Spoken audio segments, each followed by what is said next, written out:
Hello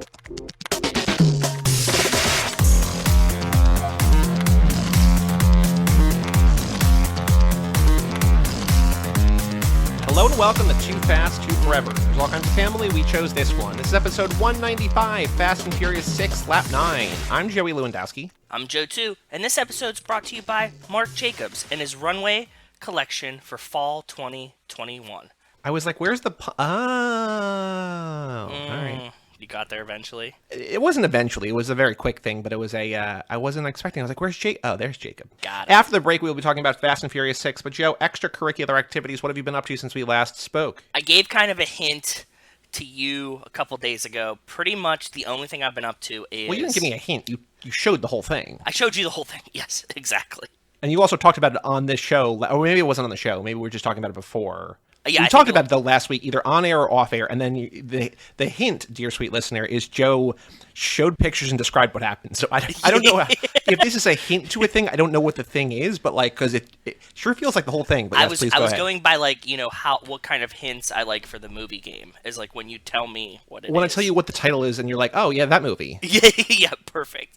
I had this gas grill that was on my deck that came with the house. And it's like mounted to the side of my deck. And I hate gas grills. I'm a charcoal guy. So I never used this thing. And it's just shitty and was there. And I never used it. So I've been saying to Rachel for like the past couple weeks, months, that like I want one of these Blackstone flat top griddles. Right. To put exactly where the grill is. Because I'm like, this is something we don't have, right? It's like a big flat cooking surface. There's so many cool things I could do with this. This past weekend, I like ripped that grill off the side of the deck and got a Blackstone grill, figured out how to mount it because it's not meant to be mounted. Like, they make them with legs, right? So, like, okay. I had to come up with, like, a clever way to mount this thing in the space that's there, but we did that. We mounted it, and I've been using that thing, made, like, smash burgers, which were awesome, made hibachi noodles one day for lunch. We make, like, birria quesadillas, like, birria tacos, birria quesadillas. We've, like, mentioned that before. And that was always a pain in the ass for Rachel because, like, if you're trying to, like, heat a birria quesadilla, like, you dip it in the fat and then you, like, fry the tortilla, right? Mm-hmm. So, like, she would have to do that in a pan. And if we were eating, like, a bunch of tacos, well, we actually switched to quesadillas. But, like, even still, she would have to make, like, one quesadilla at a time because, like, the pan's... Right. We did that the other night in 3 minutes on the Blackstone. Cool. So I've just been playing with that thing, and that's pretty much all I've been up to. It's awesome, though, and I've been making lots and lots of good food, and that's what I've been up to. Cool. Each weekend I've been last weekend and this past weekend, like 2 weekends in a row, and I'm going to do it again this weekend. I don't know where I'm going yet, but like before the world maybe shuts down again, who knows? I mean, I don't think we're going to go back into another lockdown, but it might. You know, you never know.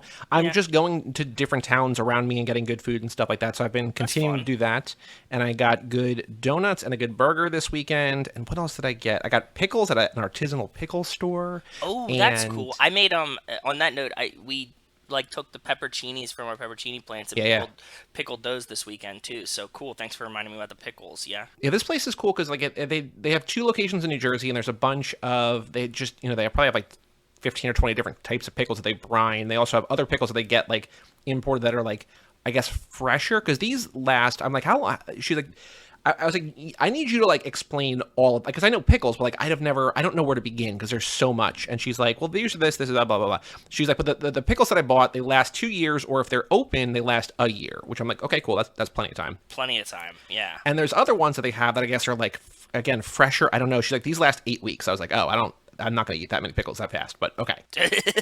So I have different pickles that I got, but they also there have like hot sauces. Pickles for breakfast? Are you having pickles for breakfast, Mommy? No, is that a thing? Don't you remember that whole episode of Corporate where the algorithm makes the TV show for children? It's pickles for breakfast. Yeah. But they also have like a lot of hot sauces and like other just regular sauces like ketchup and stuff, like all like locally sourced like other things. So just kind of a cool spot. Fun. Good burger, good ice cream, just like a very unhealthy day, but all wonderful. And then what was on Saturday? Oh, I got a haircut and I did other stuff. Well, I've been trying to find like good used bookstores and I've been wildly unsuccessful. So I'm going to keep trying that, I think. But I know one. It's called Amazon.com. Think Global. Shop global. Think global, shop global. No, Yeah. but there is something nice about actually just browsing through. Like, there's a really good store in Montclair that I went to a couple of weeks ago with a couple of friends. That was nice, but like around here, I went to one last week that I thought was, I didn't know what it was. I'm just finding like indie bookstores. Yeah. And this was just all new, and there's nothing remarkable. And this one I went to this past weekend was so cramped and like unremarkable, and like I feel like their whole thing was like rare. Like, this is a signed book by whoever. I'm like, I don't care about this, but like Yeah. it was just Did not you check great. around like college campuses? I feel like you have to go to kind of a college town. Another place that's not too far away from me. I might do like Princeton one of these weekends, but I went to New Brunswick. I bet Princeton has good ones. Yale has a couple good ones. Yeah. I'm sure it does. Yeah, but like New Brunswick or Rutgers is, like, I expected there, and there's not really anything there though. It's a campus bookstore. There's like a mobile bookstore that wasn't open when I went, but like, so that's what I've been doing. Those, and I watched 3 new release movies. Did you guys watch The Suicide Squad yet, or no? No, we haven't. We've been watching trash TV, but we're saving it and anticipating, like, looking forward to doing it. Go ahead. Cool. Well, it is great. Everybody said that, yeah. Really, really good and violent and weird and wonderful, and it's a blast. So I think you guys will like that. Cool. It's also like, since Endgame ended, I have not been crazy about anything that Marvel's put out there, and like a couple things DC's done since then. Like, I love Birds of Prey, I love Zack Snyder's Justice League, I love the Suicide Squad. Like, yeah, they're just I think they're letting people be more violent and weirder and just doing their own thing, and like, it's working. So I would love for both of them to be good. But it seems like it's one or the other, which I guess is fine. Like, my friend and I joke that for whatever reason, and I don't know why, maybe just one resting on their laurels and one like the scrappy upstart, but like for the last 15 years, maybe the entirety of the history of the Xbox and the PlayStation have not been good at the same time. That yeah, one you're of them, right. Yeah. it's like the Xbox 360 kind of really embarrassed. Like, it was bad for a while compared to the PS2, and then like it got really, really good as the PS2 kind of like dwindled toward the end. Well, PS2 and Xbox, it was PS3. And Oh, okay, yes, Xbox that's the better thing. Yes, Yeah. that's why this story makes more sense. Yeah. Once the 360 got good, the PS3, because the PS3 came out too expensive and it was bad, and then eventually by the end, Xbox was sort of doing whatever, and the PS3 it got good. And then we enter the next console generation. The PS4 starts great, and the Xbox One is overpriced and nobody really likes it. And then Xbox finally figures their shit out and like, okay, here's what we're doing, and PlayStation's like, well, we got nothing. So like, it's riding that wave right now, and right now, everybody wants a PS5, and like the exclusives are good, Yep. but like the Xbox, the Game Pass is just better than anything else. So like, it's so weird that they both can't be good at the same time. But maybe that's just also, DC and Marvel. Like, there can only be so many good movies, even though Marvel's really trying with like 7 this year or whatever, right? So I don't know. I liked Black Widow, though. Well, we talked about that. I liked Black Widow because I liked it for reasons I didn't expect, but you're absolutely right. I really liked Birds of Prey. It's at a new beginning, though. That's the other point. Like, Well, Marvel's that's the thing, yes. restarting. There's 2 points there. I think that with like nothing that Marvel is doing is bad, and I don't think that anything Marvel's ever going to do is going to be bad. But I think they're all going to be like, if you're grading like on a letter scale, if this is High School Summer Party, the podcast where me and some friends look back at our teenage years through the lens of some iconic high school centric films. If this was that, like, I think every Marvel movie would be like somewhere in the B's. It's like, yeah, it's a B, it's a B minus, it's a B plus. Like, it's just like, yeah, okay, it's good.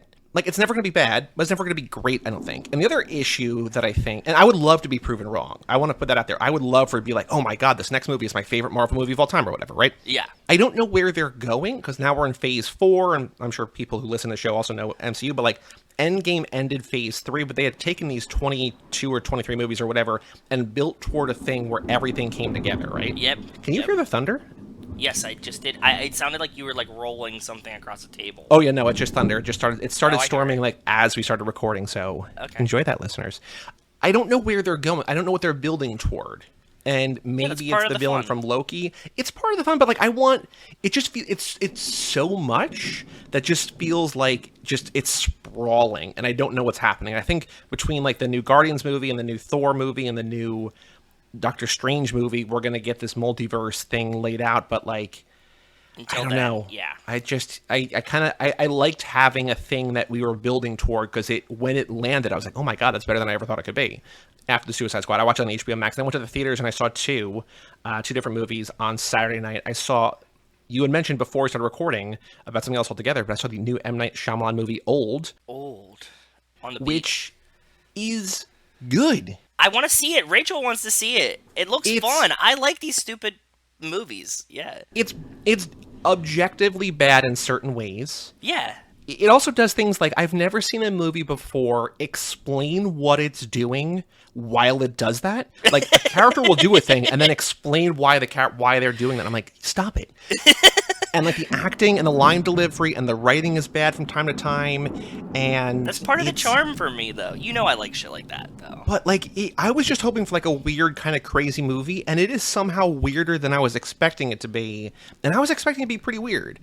Terrible title. But I would say see this. I mean, maybe don't spend money to see it, but like if it's on Netflix or if it's a couple bucks on demand or whatever, it's to be worth honest, seeing. I was gonna go tonight because it's Tuesday and it's cheap movie night, but then we're recording tonight, so I think I'll go next cheap movie night. Tuesdays is when Cinemark around me has like $5 movie night or something, so maybe next Tuesday. And then I saw this movie called 9 Days. Have you heard of this movie? I don't think anybody's talking about this movie. No, I haven't even heard of it, but explain, because I watch a lot of TV and I see a lot of commercials, so go ahead. So 9 Days is another movie that I thought like could be a train wreck. It's not. It also could be really weird, and it's only like a little weird, but this guy interviews a series of applicants over the course of 9 days, and whoever he decides to like, I guess, hire, if you want to use that verb, gets to be born.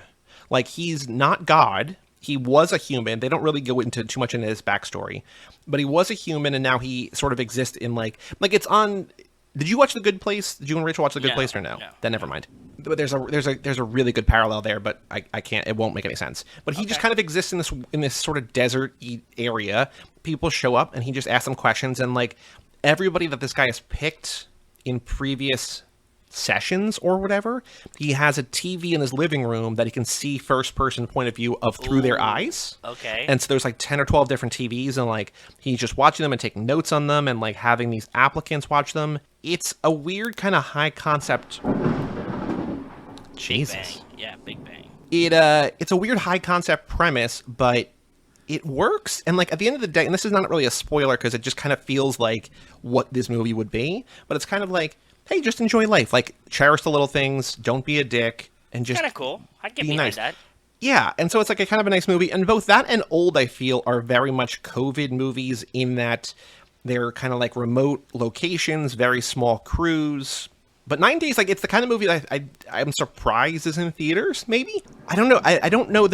I've seen the main guy in other things, but also in the movie, like, the applicants include Zazie Beetz from Atlanta. Oh, I like Zazie. Tony Hale from Veep and Arrested Development, Buster Bluth. Yes, I know who he is. Yep. I think Bill Skarsgård, the guy who plays It the Clown. They're kind of the three main applicants, I would say. But yeah, it's good. And again, I would say, see it at some point, but I was glad, it's the movies are kind of weird. Like we were talking about this before we got on, and also sporadically on the podcast. Like, I'm wearing my mask in the movies. I didn't really want to, and like when we saw F9 and stuff, like I didn't wear my mask because like Delta wasn't really a concern then, and I wasn't really worried. But like the last 4 or 5 or 6 movies that I've seen, I've worn my mask the entire time, and like it's kind of annoying, but like it's fine. Also, the theaters are not crowded. I'm also seeing movies like well after they came out. Oh yeah, yeah. I'm sure like Suicide Squad, like it didn't do very well at the box office, and I'm sure like if I went to see like on Dolby or IMAX like opening night, it would be like a mostly packed thing or whatever, right? But just if you're out in the world, do smart things. The safety. Yeah. These places that I'm going, though, largely, like, I'm the only person wearing a mask, and I'm just like, guys, come on, like, we gotta... Yeah, we're back in it, buds. Come on. When I was at the ice cream store on Sunday, I was wearing my mask, because I was inside, and I was just like, and it's like a tiny little store, and there were signs everywhere, and they have, like, ice cream flavors and combinations and offers and everything everywhere. And I turn to look at a sign, and this guy behind me in line, like, takes a step back. He's like, oh, am I too close?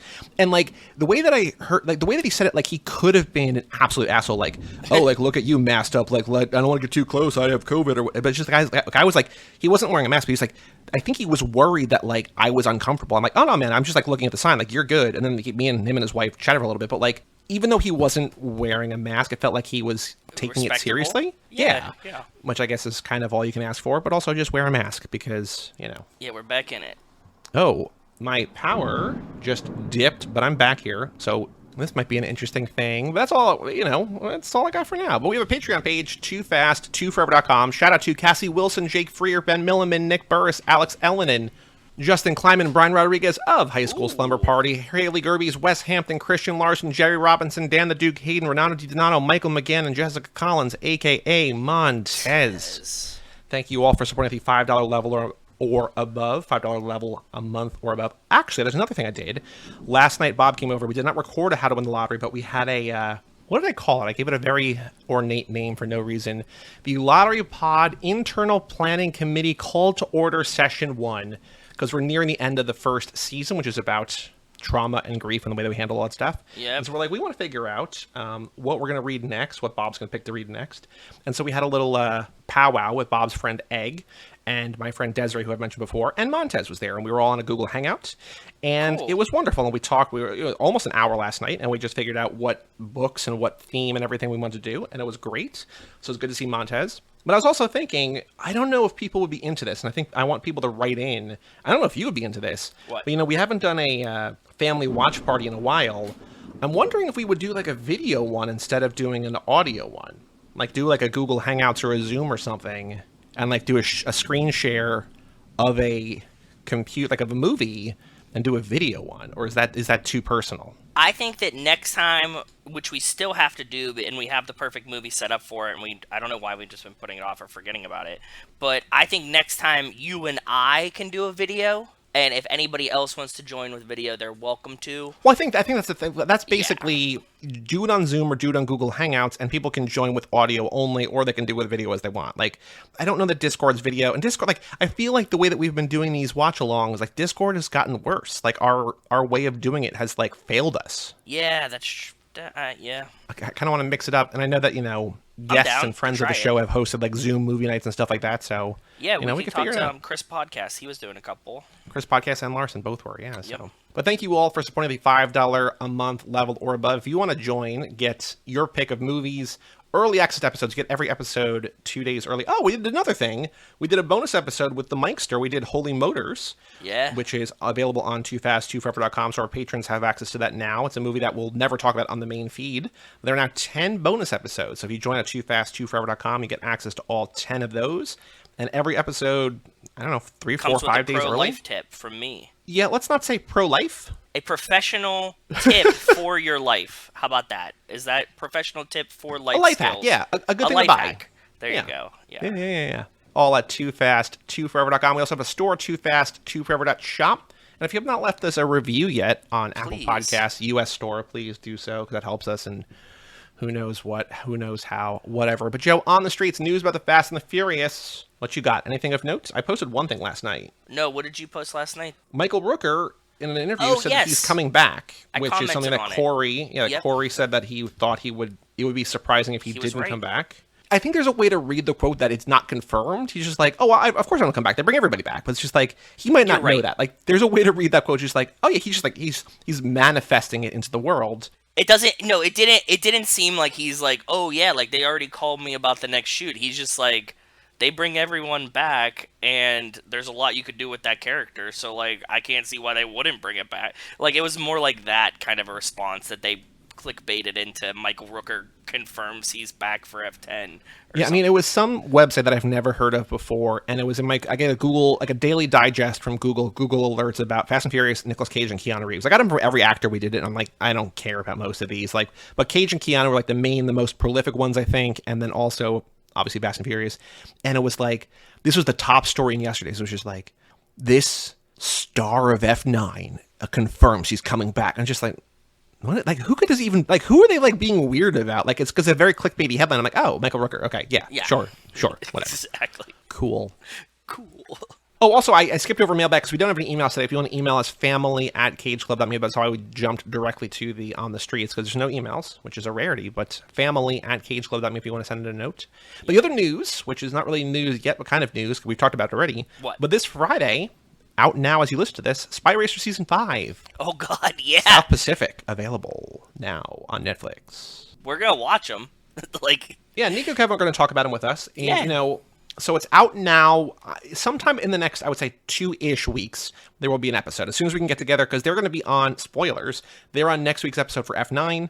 Whenever the four of us are available to talk about South Pacific, not the musical, but the season of Spy Racers. Or the place. Or the place. Well, I mean, they're all places, right? They're all just... It's all the same place, yeah. Whenever we can get the four of us together and do that, hopefully next week, but, who knows? We'll see. But, yeah. Coming soon to a podcast near you. Yep.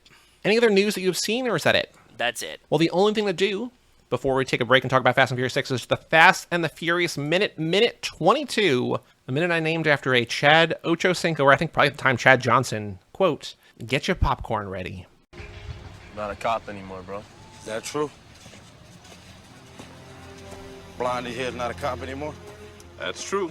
No badge.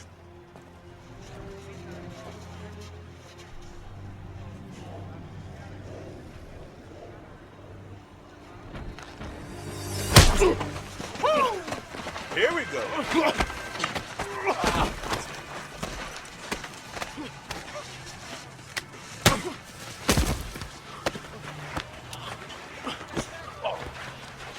Still fight like shit. You still fight like shit. Oh. You better chill. What the hell are you doing here? I'm gonna choke you. I told you to stay away from me. You should have told me. I did 3 years, Brian. I told you it wasn't my fault.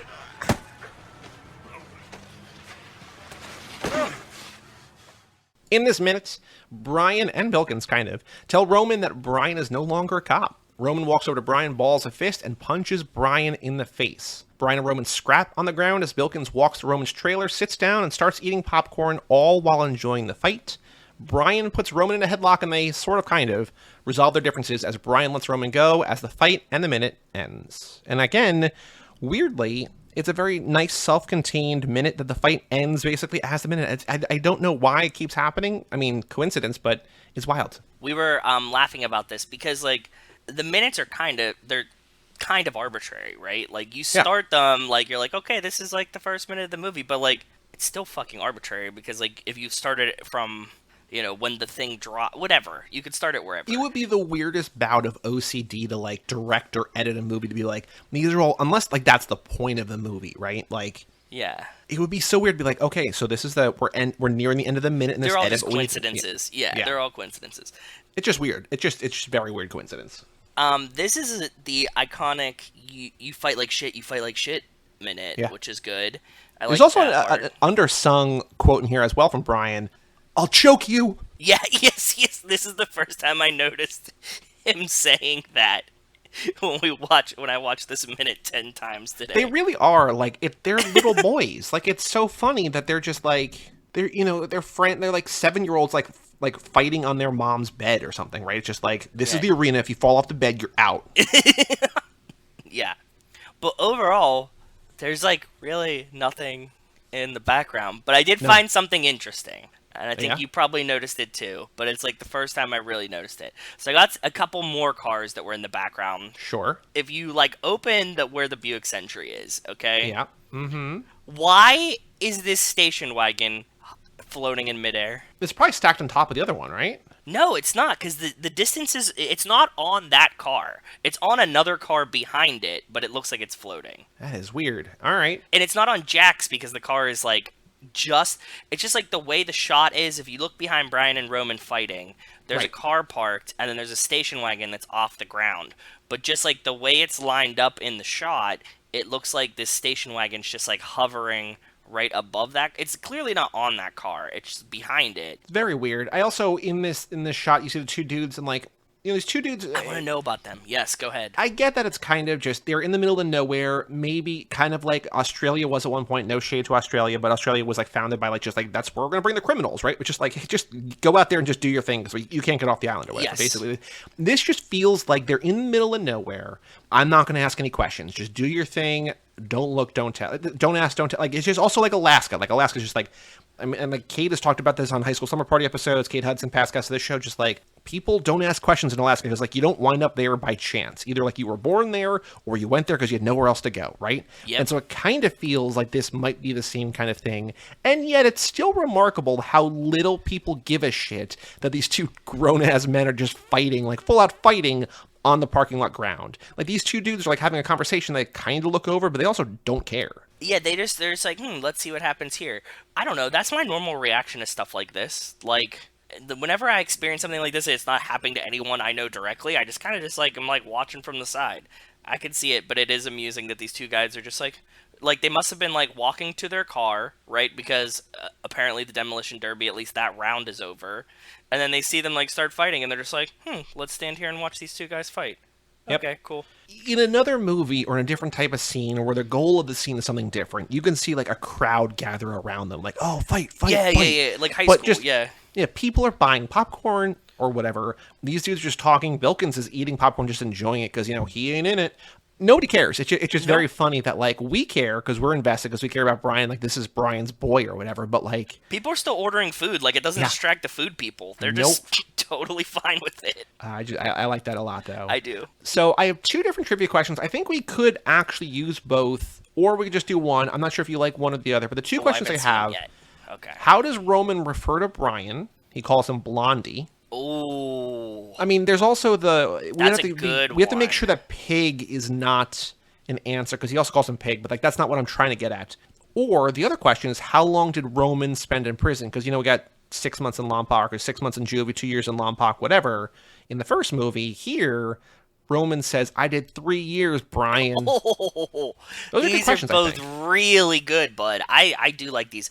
I think that you can distinguish... I like the first one, and I think you can distinguish it with, like, what nickname does Roman refer to Brian as? Because, like, Pig isn't, like, a nickname. You know what I mean? I think that... Does that help, like, clarify that we don't mean Pig? I'm saying, what nickname does Roman call Brian before they fight? Yes. Blondie... I like your... trick answer, Blue Eyes. I like Bullet, obviously, right? Okay. Yep. Do we have a fourth B? Like we don't Bri? have to, but Bri? Yeah, like I feel like that's too that's something that like because we had last minute like Roman Pierce. Like I think that's like I think I want something that's not his name, just because I don't want to keep people to get upset because Buster's good. Buster's perfect. Cool. Blondie, Blue Eyes, Bullet, and Buster. Those are good nicknames, man. And Blondie's like actually kind of the odd duck here, because Brian is called Bullet by them in the race beforehand. But you said, what does Roman call him? Very good question. So you got to do the fucked answers for this. Come on, you know it. How long did Roman spend in prison? 6 months, 2 years, 3 years, 4 years? No, it got to be 3 months. Oh, okay. Come on, man. 3 months, 6 months, 3 years, 6 years. Yes. Wait, no, I did 6 months in Lompoc. I ain't never going back, right? 2 years. So 2 years has to be. It has to be 2 months, 2 years, right? Okay. Get it? 2 months, 3 months, 2 years, 3 years. Yeah. Fuck us. God damn. I did 2 years in Lompoc. I ain't never going back. That really sucks. That's a shitty question in a great way. It's a very fair question. It's just I'm gonna get that one. Like I like that one because I know I'm gonna get that one wrong and be angry at myself knowing that I just made those answers for this question. I actually wonder. So like when I go into the answer key, you can add answer feedback. You can add answer feedback. I don't know, for incorrect answers or correct answers. I'm just going to put them in for both. I'm putting the quote, Roman, I told you to stay away from. You should have told me I did 3 years, Brian. All right, minute 22. Get your popcorn ready. What nickname does Roman call Brian before they fight? Which would be Blondie. And how long did Roman spend in prison? The answer, 3 years. So good luck to all of you taking this quiz in several months, and good luck to us in the future, because you'll these hear are both on the episode fair and tough questions. In the episode that comes out when we take the quiz together, I feel like there's going to be some yelling about this minute for no reason. Yeah. So there's like 100-ish minutes, so in like 80... Yeah, so like end of 22, beginning of 23, when we did whenever lap that is, like... Oh, God, so we have 2 years to forget this, too? Oh, yeah, no, 100%. We're definitely not going to remember it. Joe, let's take a break and let us talk about Fast and Furious 6 for the 9th time. Actually, the 10th time, because we talked about it with Nate over on his podcast. But, you know, lap 9. Fast and Furious 6, lap 9.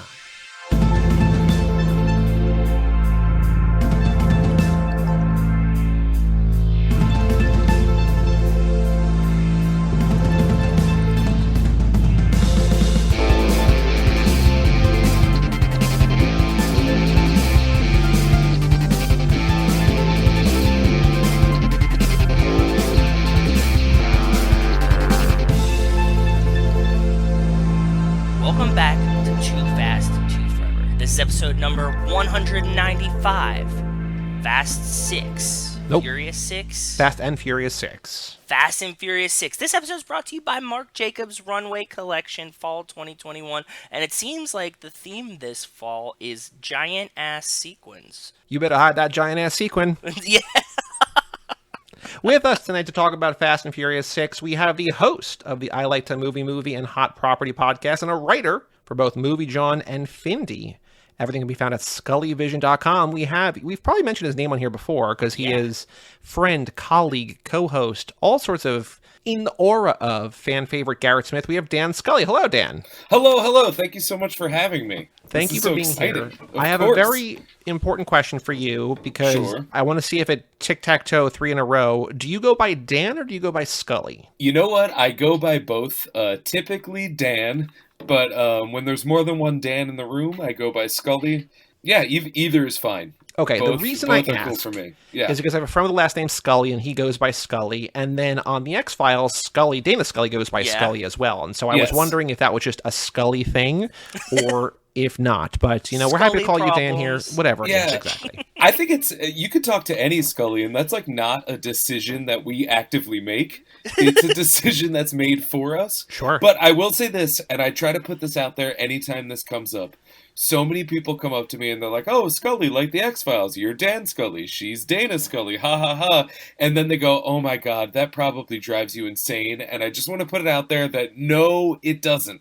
I love the X-Files. Good. And it has been my life's pleasure to have a name adjacent to Special Agent Dana Scully. So keep it coming. Well, she is the heart and soul of that show, and she's one of the best, all-time best TV characters and just fiction characters and just, you know, in entertainment. So shout out to Dana Scully, The X-Files, right not on Fox. Not on Fox anymore. It ended a while ago, but that's all right. Now available in wherever streaming you find on Hulu. Things. Yeah, is it all on Hulu? It is all on Hulu. I've been meaning to give it a rewatch. Oh, right. My friends and I are rewatching it on Saturday nights. We do 2 episodes a week. We are in the middle of season 5. And nice. It's great. It's wonderful. But here we go, talking about the Fast and the Furious. Before we get talking about Fast and Furious 6, we've got some questions for you first. I would assume, I don't want to assume though, have you seen all 10 movies, the 9 plus Hobbs and Shaw? Have you seen all 10? Oh, you know I have. Okay, yes, good. indeed. Perfect. Yeah. I don't turn my back on family.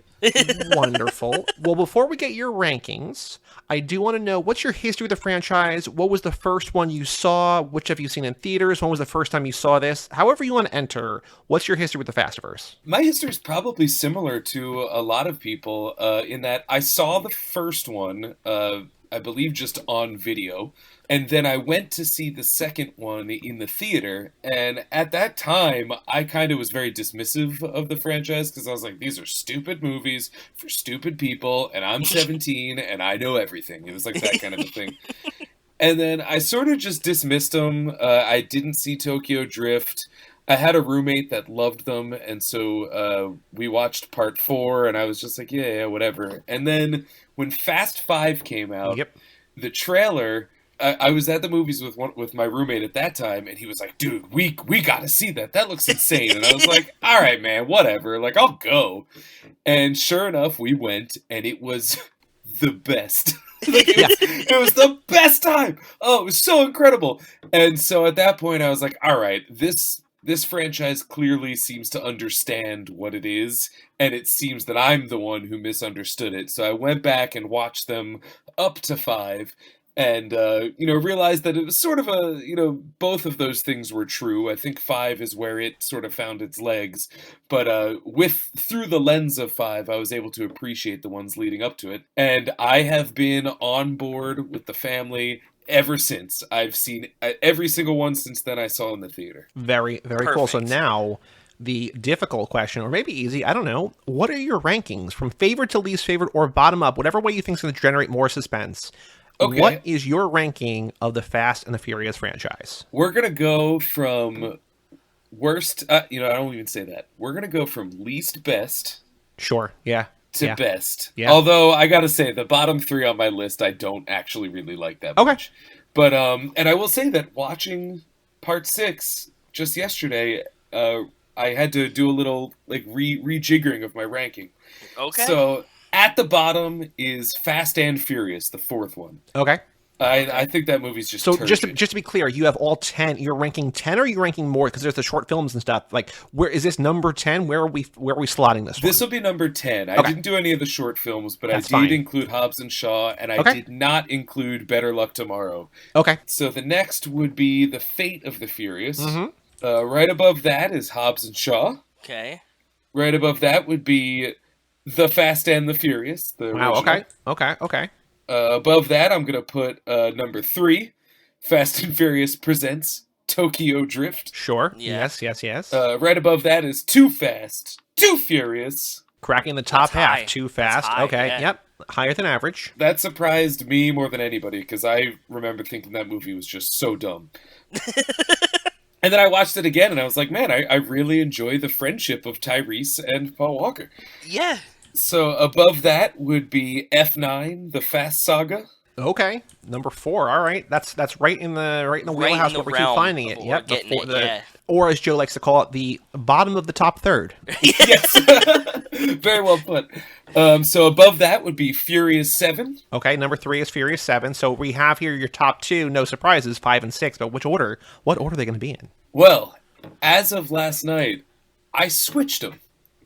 So Uh-oh. number 2 is going to be Fast 5, Wow. Uh-oh. which means tonight we're going to talk about my favorite of Fast the series, and Furious 6. Fast and Furious 6, or as the title card refers to it, just Furious 6. I guess when you have Fast 5, you do a Furious 6, but then they actually have Furious 7. I don't know. I don't understand it, but That's how it also works, man. in the UK, it's the Fast and the Furious 1, the Fast and the Furious 2, the Fast and the Furious 3, and like it's Yep. Really? it's not sexy, but it's just like Hobbs' outfit in this. It's functional, right? Yes, It gets the job done. When I was in London a couple years ago, it was right around the time that, as we would call it, Fast and Furious Presents Hobbs and Shaw came out. But all of the ads in London just called it Fast and Furious Hobbs and Shaw. Oh, And There you go. okay.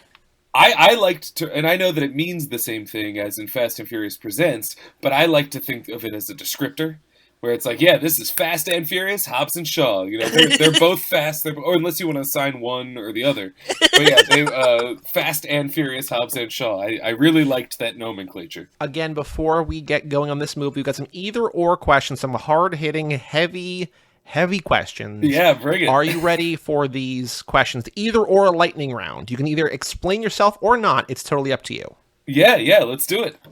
Are you more of a Brian or a Dom? Oh, I'm more of a Brian. Okay. You more of a Mia or a Letty? I think I'm more of a Mia. Yep. Again, I will say it every time that happens. If you hesitate, you are not Letty. Yeah, that's true. I just don't dig on tank tops that much. I agree. I don't look good in them. I want can't do it. sleeves always. It's so I need weird. sleeves. And if there's one word to describe Mia, it's sleeves. I mean, that's what she's all about. Dude, this sexy ring to across the back of the hand bracelet situation she had on at F9, like I saw it last time we were watching it, and I was like, "Oh, Rachel, I like this thing," and Rachel was like, "Yeah, that was really cool." Like 2 years ago, I was like, when they shot the movie, Yeah, right. Yeah, I guess that's she's true. like, "Oh, yeah, that makes sense." Yeah, it's not Jordan and Brewster's fault that there was a pandemic. Back Yeah. off, Rachel. Speaking of Mia, in the first movie, so I texted you a little bit ago saying, hey, we're ready for you a little bit early if you want to join. You said I'm doing dishes. I sent you a screenshot of Brian and Mia doing dishes in the Yes, first yeah. movie because I was like, I got it at the ready.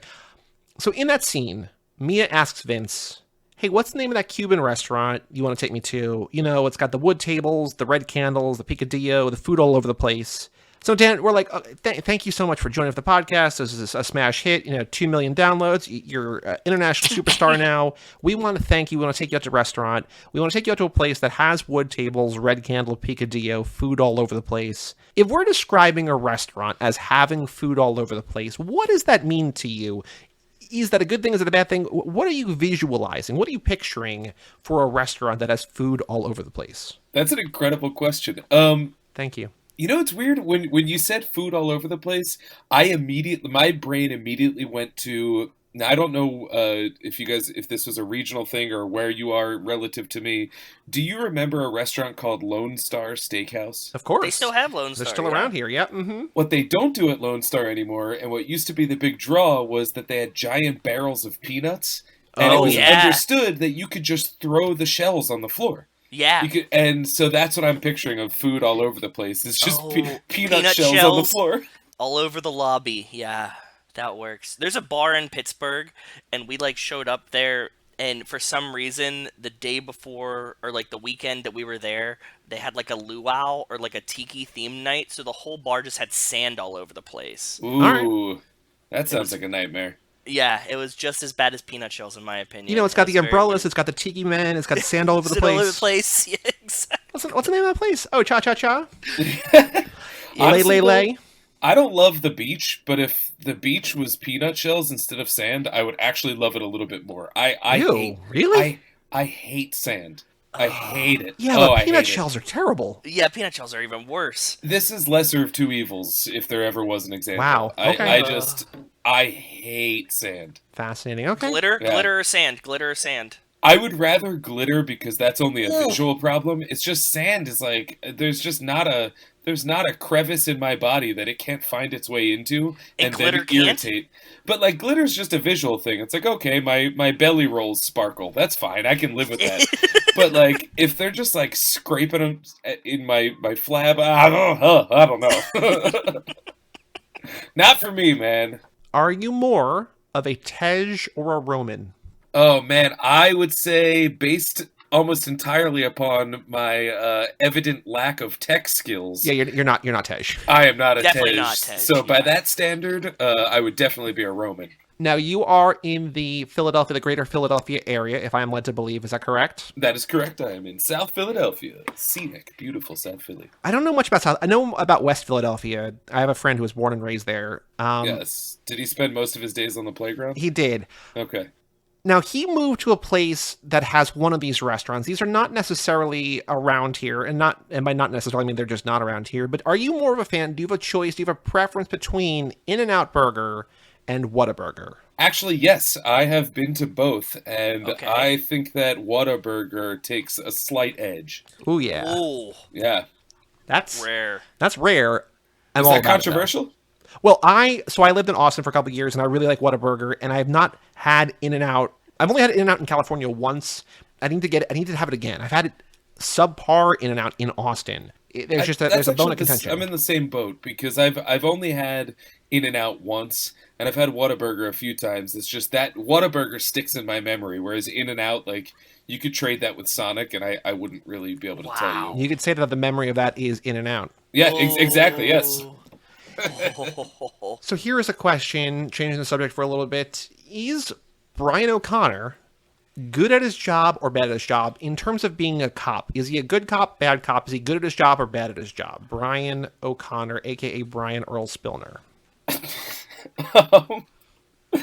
I would say that no, I actually don't think he's good at his job. I mean, if his job is stopping crime, it's like how the Ocean's 11 crew will spend $1 million to steal $500,000. Yeah. He like kills a lot of people to stop people from killing people. And I don't know what the trade is. Now, if he's supposed to be performing as I understand real world cops perform, then I would say he's the best policeman who has ever lived. Yeah, the issue with this question, we might have to retire this one, but like ACAB basically was born while we were asking this question. So like I've had to rework it, and I still don't know I don't know the right way to ask this question. It's an appropriate question, and like beyond that, we're literally talking about Brian's job performance. Like if you could grade him, is what like the real question is. So like yes. I mean, I think he might be good at his job because he does manage to get undercover rather cleanly. He does seem to complete the job of finding the information that he seeks. I wish there would be more cops like him, at least in the sense that he seems to be really good at learning about criminals, finding out that they're not all bad, and befriending them. And cool. I feel like a little bit of that attitude could probably seep into real-world law enforcement in a way that I think could be helpful. So he's good at his job because he is bad at the by traditional metrics, he is bad at his job, which makes him actually good at his job. Yeah, sure. I think that works. Yeah. Cool. Now, the three of us, we have recruited a cop maybe to help us with this heist. We go and steal $10 million, and we go to Atlantic City, we go to Monte Carlo, we go to Rio, we go to Vegas, wherever we want to go. We're going to go to the roulette table, and we're going to bet it all. Are you betting it all on black, or are you betting it all on red? Where are you putting your money here? Oh, man, I'm not a gambler, so this is a tough one. but I will follow the advice of Wesley Snipes and Yeah, of course you Passenger will. 57, Yep, and I you will bet on black. You know, if people only like if your knowledge of pop culture was this podcast, you would think that these 10 movies and Passenger 57 are the 11 biggest movies of all time. Nobody talks about Passenger 57 outside of that reference. Yeah. But it gets brought up all Everybody the time. brings it up here. Yeah. It's the most iconic, like, one-liner, I think, of 90s action cinema. I don't know, I love it. That's such a great line in the middle of, like, it a is great. pretty awesome, of its era movie. Yeah. Always bet on black. Ooh, it's so good. And, like, even in the context of the movie, you're like, I don't know what that means. It's like, sure, you are black, Wesley Snipes, and I assume you're about to win. Yeah. So now, on that job, were you a racer or were you a designer? Were you out in the field helping us take down the heist? Or were you the man in the chair at HQ helping us do it remotely? Oh, I'm in the car. Okay. Yeah, Again, I'm not a definitely tech in the guy. car. You can't be in a chair. That makes sense. Yeah. Can't be in the chair. Like, I could probably work the logistics. Like, you want to build the plan? I'm into it. But as we know, improvisation is what the family does, and I'm going to need to be behind the wheel for that. Speaking of driving, are you more of a fan of American muscle or imports? Oh, man, I have no preference. I don't even have a car. Nice. No Yeah. preference and no car. I think that's why I love driving, because, like, I would probably be much more frustrated driver if I did it more often. I think the style of driving that I would imagine that I would drive if I was part of the Fast family, it would be the import. Okay. Okay. Because I think I would, when I play Burnout on Switch, Sure. I do a lot of drifting, and Okay. I feel like that's the style that I want to do. Although, if you're led to believe at the end of Tokyo Drift, Dom is probably DK drifting in a muscle car, right? So, like, I mean, you can drift in anything if you're Dominic Toretto, right? So, Yeah, but as we know, I'm more of a Brian. Is the word oil one syllable or two? That's a great question. Oil is one syllable. Okay. Oil. It's just oil. I need oil for my car. Oil for my no car. Yeah. Do you have a preference between Corona and Belgian ale? I'll go with the Belgian ale 150% of the time. Wow. And I like Corona, but only in any port in a storm. I don't seek it out. Okay. So now- I can't get over the oil question. That's so funny. It also has nothing to do with anything. It actually came from a game of charades, and it's just like it's a car related question. So Yeah. Oh yeah, so in charades, people are like one. Yeah, syllable, we got into oil. it. We had to pause charades for like an hour one night because I was like, no, it's two syllables. Like it's not two. Like there was a real split in the room. Technically, what we found out through the podcast is the diphthong, which is like a 1.5 syllable. Yes. So it's its own thing, but I guess 1 and 2 are both kind of correct, but they're both also kind of incorrect. So I don't know. We're just pulling the room. Yeah. Hey, agree to disagree is the solution to that. 'Cause Absolutely. I think it makes sense as two, like fire and boil. You got to get that Y for me to go to two, like royal. Well, so Boom. boil is 2, but oil is just 1. Interesting. Wait, is boil two? I don't know. You just said it.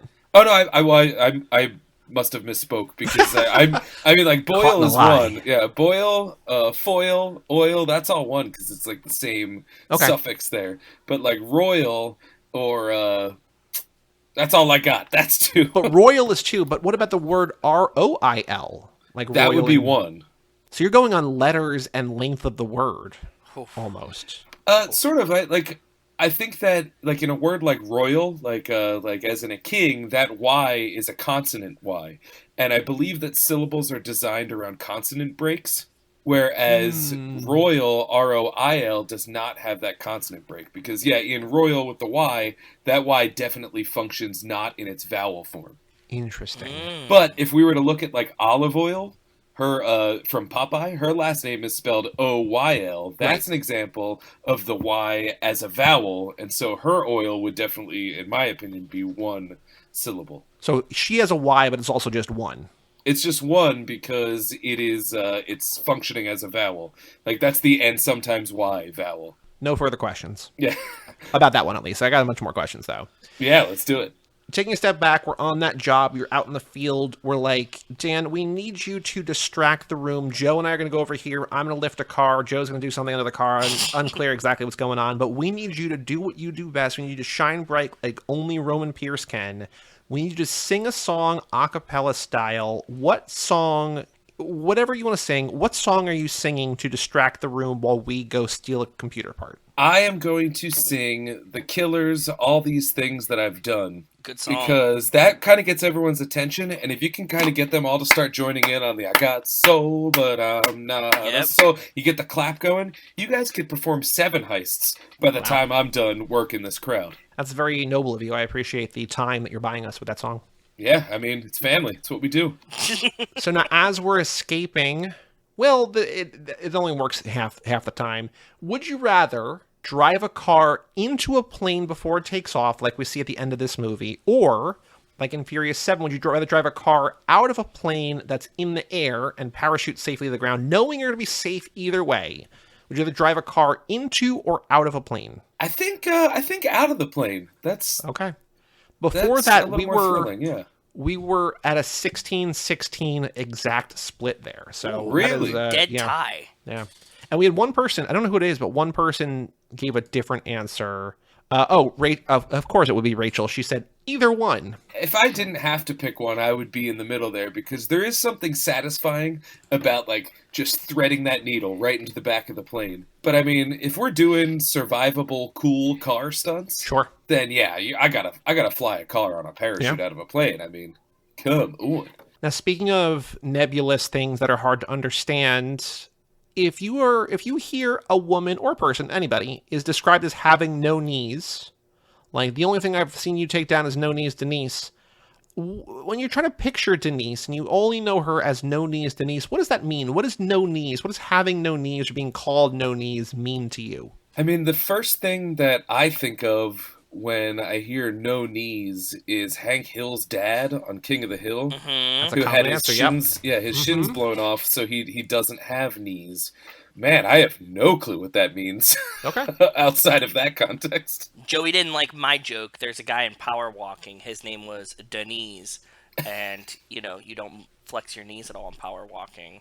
And he didn't think that was funny. No, I don't think. Well, I mean, partly that, but I also we've made it a public spat. It's all good fun on Twitter, but like you use the Too Fast basically as your own personal Twitter for jokes. Like just retweet yourself is fine because that's a JoJo. It's just a it's a different thing. Like I don't want my name associated with No Knees Denise.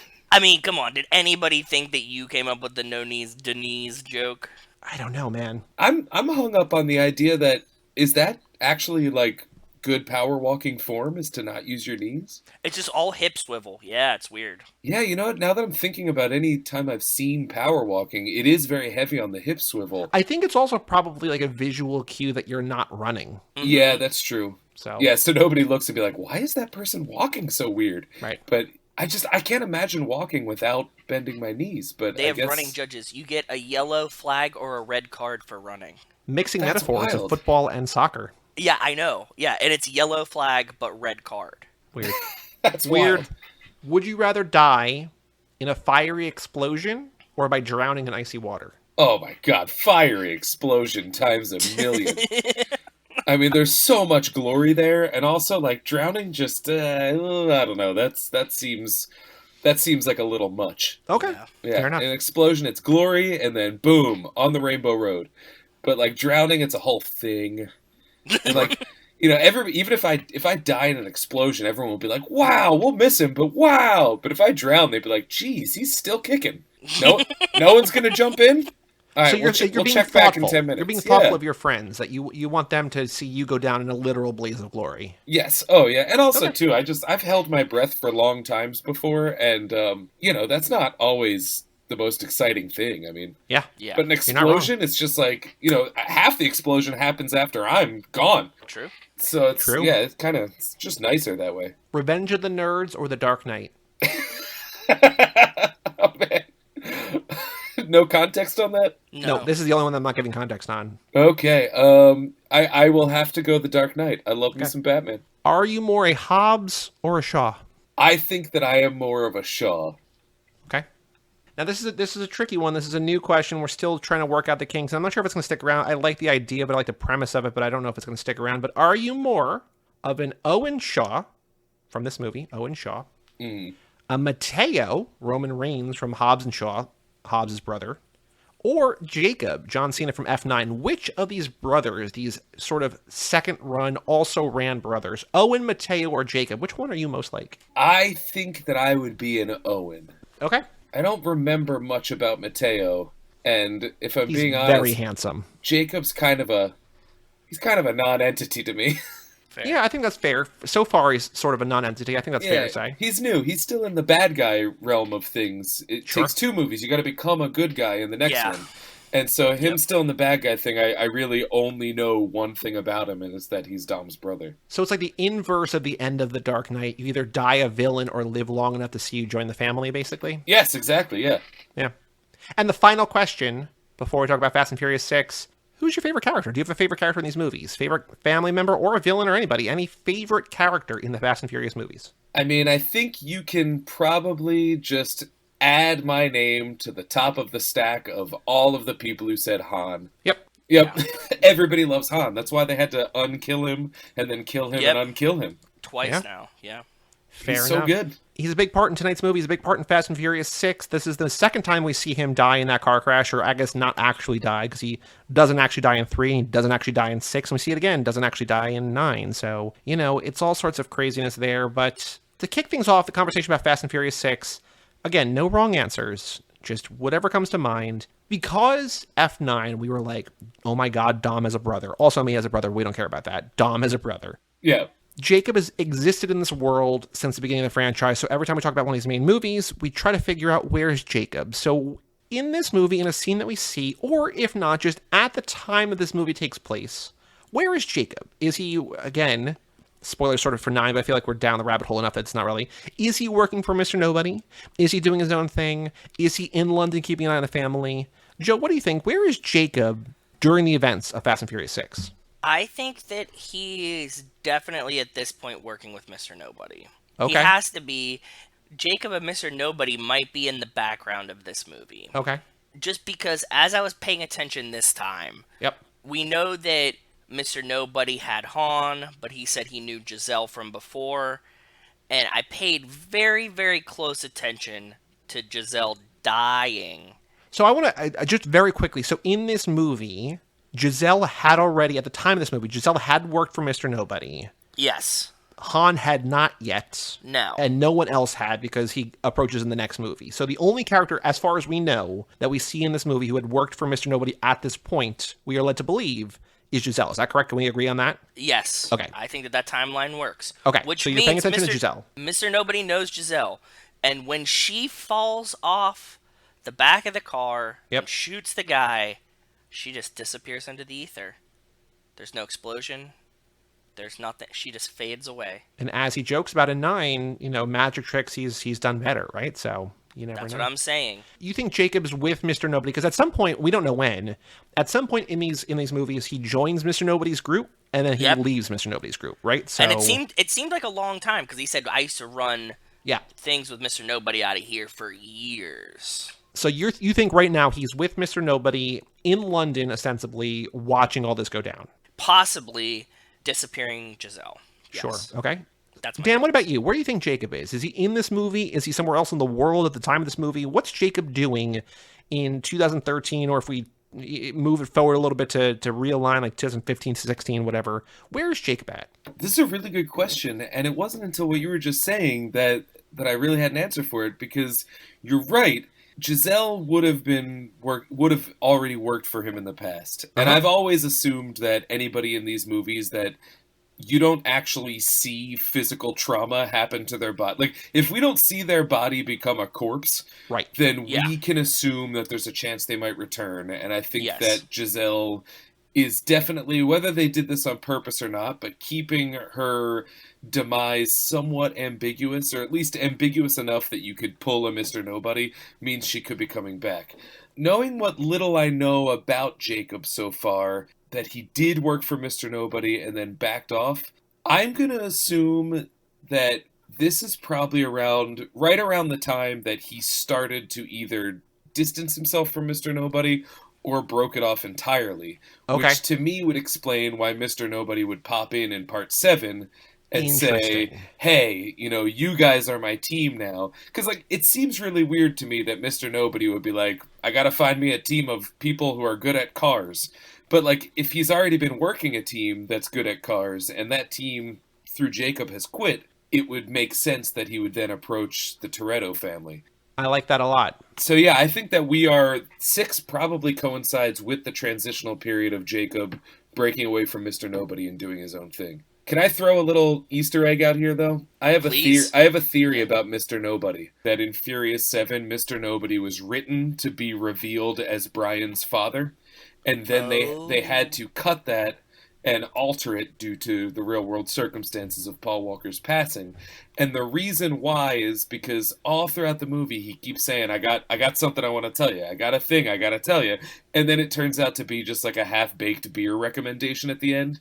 And I'm pretty sure that all of those were meant to be like tags towards, I'm actually Brian's father, I am family. And then they just kind of shuffled that under the rug and made a joke out of it. That's a guess that I have. I have yet to find any confirmation or denial of that fact. Well, because I like that a lot too. We've had a past guest say that she thought the baby storyline in 8 with Dom rescuing Elena was going to be about Brian and Mia, and they had to sort of rejigger that after Paul died, which also kind of makes sense. Like, I think as much as they want to say Paul dying did not impact the movies, I think that's a lie. I think it did in severe ways. Yeah, and I think would agree. that would probably be another thing. Like, they have this whole other ending written or shot or whatever, and then they have to shoot like this alternate angle in the back of a Jeep and just like, hey, it's about Belgian ale, man. So like, yeah. Wow. Okay. But I think that this fits into what we're talking about in that initially it was probably like, hey, I'm Mr. Nobody, and then the reveal is, I've been watching you guys since day one because I'm Brian's dad and I want to help keep you safe. Ooh. So now that that's gone, it can be, hey, I was working with Jacob. He's out because he's a jerk. So, Dom, I want to offer you what I offered him because, Toretto's no cars. Because that's in direct opposition to our theory, which I think Joe had originally, or we came up to, whatever, but that we think Mr. Nobody might now be the big bad guy. Like, he might be the main villain. So, like, that's in direct opposition to that. I mean, that would be a great reveal. And honestly, all the pieces are in place to make that believable. So I would certainly buy that. I just love Kurt Russell so much that I would hate to see him become the bad guy. But at the same time, I love Kurt Russell so much that I'd love to see him play a big evil villain. So now, speaking of fathers, and I'm going to get back to my Jacob thing and my other idea in a second, but speaking of fathers and speaking of not seeing the body, we see Dom's dad, Papa Toretto's car explode at the beginning of F9. We don't see a body there, though. Do you think, could he come back, and who would he be played by, and why is it Harrison Ford or Sylvester Stallone? He could come back. I don't think he will, but I have always thought that he needs to be Sylvester Stallone. Sure. I will also take Antonio Banderas, but because like, is he old enough? I mean, does it matter? I guess not. Is this like? Are we really going to start counting things in these movies? No. My theory was that by Fast 10, Papa Toretto would come back. He'd fall in love with Mama Shaw. They would get married, and then the Shaw and the Toretto family would actually become family. And Justice is love, actually. And Justice is love. Although that now, honestly, it kind of feels like it should be Dom and Queenie, even though Dom has Letty. Like, Dom and Queenie, you guys just got to kiss in 9, right? Like, there's just, the chemistry is palpable. Yeah. Oh no, you know what? Vin Diesel and Helen Mirren. That. We bring Buddy back. It starts dating Helen Mirren. Ooh. No shade to Buddy or Michael Rooker. I think that Dame Helen Mirren and Queenie is above just a mechanic. I think she would look down her nose at them. She has the like. I mean, she's a criminal. I don't know. She's playing up. She's also. I agree. For Helen Mirren herself, Dame Helen Mirren, yes. But I'm saying she's playing up because she's just running a criminal empire. Like, she's still a scrub in the movies. Like, she dresses nice. There's a pre-written fix to all of this. Because if Buddy is just like, hey, let's get all hot and heavy, and she's like, you're below me, you're just a mechanic, he would respond in kind and say, I had a life before you knew me. And then we can reveal anything about his past. Oh, yeah, you're because right. Yeah. Everybody, remember Tej was just like a guy who was good at speakers.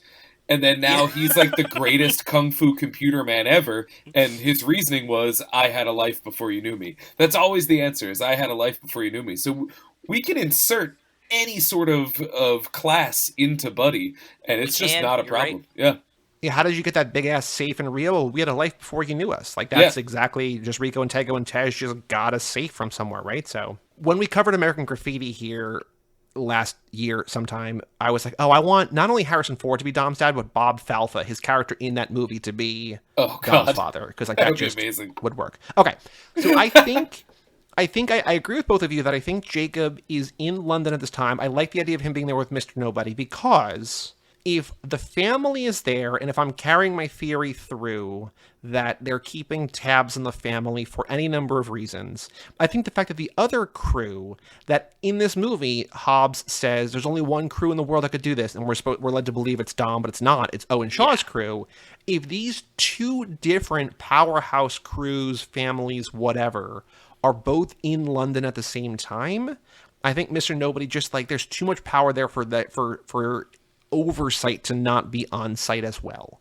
So I think Jacob is definitely there with Mr. Nobody. This is a high touch mission that like they're calling in all the guns, all the big guns, and just like maybe not doing anything, but just there in case something has to happen. That makes perfect sense. But here's my big theory, and I didn't have this until we started talking about Giselle. But I think tell me. It's seamless. So I think it's seamless. It's also seamless within Fast and Furious logic, so maybe it's not, but it would work. So Giselle at some point is working for Mr. Nobody. We are shown in F9 that Han gets recruited by Mr. Nobody because Giselle trusts him, and it's rare in this line of work, whatever. Yes. I'm now thinking, in this movie, during this movie, Han is also working for Mr. Nobody. Uh-oh. They're working together for Mr. Nobody. And so Giselle needs to go deep undercover.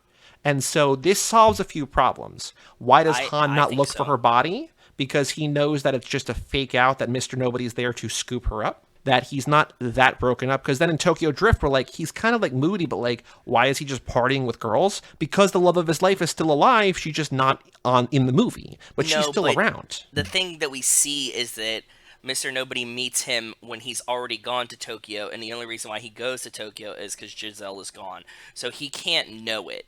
I agree with you up until the point where Han knows that this is happening. Yeah, I think the only reason to have Giselle, if I was Mr. Nobody, the only reason to have Giselle die in front of Han is to pull a fast one on Han. Because, to get Han. Even Han, like, when he, air quotes, died, Han, as we know him, he's family. He would want to tell Toretto, like, hey, don't worry about me. I'm actually okay. I just can't tell anyone. But, like, Mr. Nobody's style is like, nope, this is compartmentalized through and through.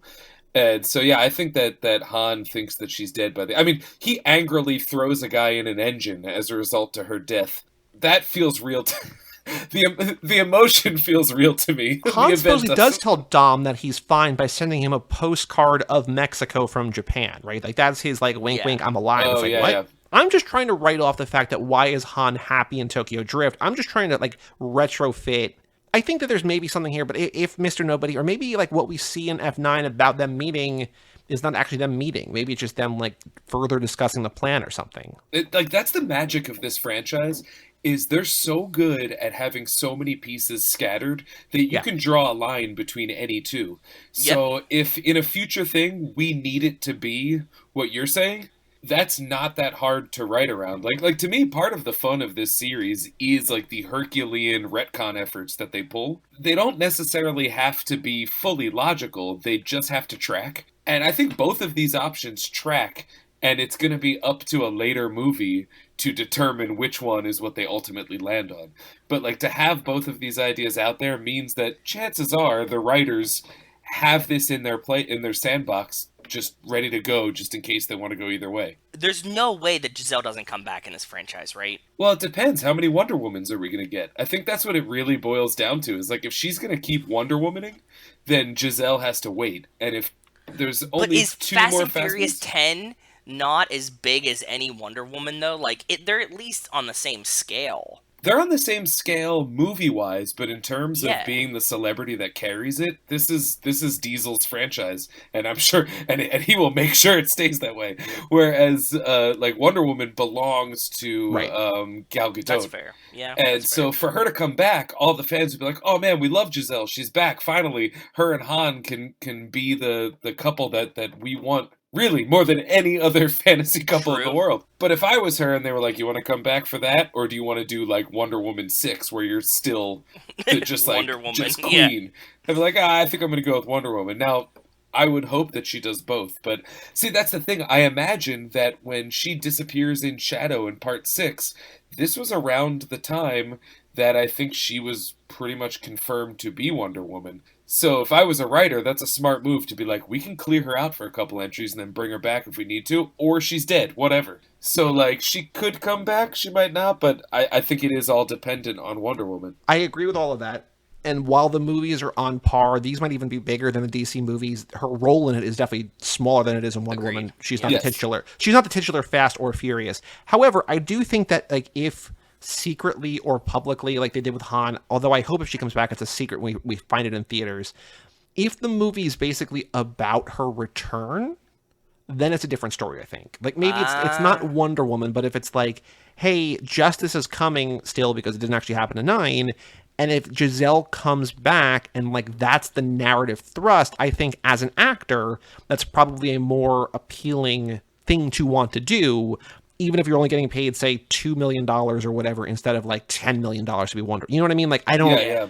I think you would have to be able to do both, and I think that if she does come back, and again, I hope that she does, you do it in a way that she would be able to do whatever DC commitment she wants to do or has to do or whatever, and also does this. Now, on the other side, like, if they do the spin-off trilogy that we've been joking about or wanting or lusting after, you know, the Han and Giselle trilogy, like, if it's Fast and Furious presents Han and Giselle, that's a different story, I think. Right? Yeah, like that's fair, that's her movie. But if it's just like, I don't know that she would come to F10, like she could do like a cameo, or like if she's the heart of the movie. I mean, I would certainly watch that movie. I find her character to be one of the more compelling members of the family, and I don't know why. She just is very likable, and while also being like kind of mysterious. So to have a background movie with her, or to do a Fast and Furious presents, Giselle and Han, I would watch those. I would watch that in a second. Yeah. I'd certainly watch that before I'd watch another Hobbs and Shaw. Brutal. I did not love that movie. All right, let's talk about Fast and Furious 6 now, though, because that's the movie we're talking about. It's your favorite movie in the franchise. We've talked about it now 9 or 10 times already. What do you want to talk about? Favorite moments, least favorite scenes, lines, characters, anything. Hit us with it. Where do you want to begin Fast and Furious 6? One of the things that I like about this movie is that it really it's like the first one to kind of wear the family thing on its sleeve. It wasn't until 6 that it became like a joke where we were like, oh, they're going to call each other family. Ha ha ha. That kind of thing. Like it's sort of suggested and it's worked throughout the series, but it like became a brand with 6.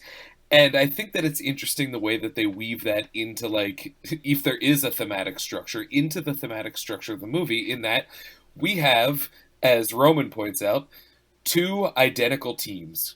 Parts that are all the same. There's the big muscle-bound rock guy. Like when Roman's going through, like, oh, that's you, Brian, and that's you, Tej. Mm-hmm.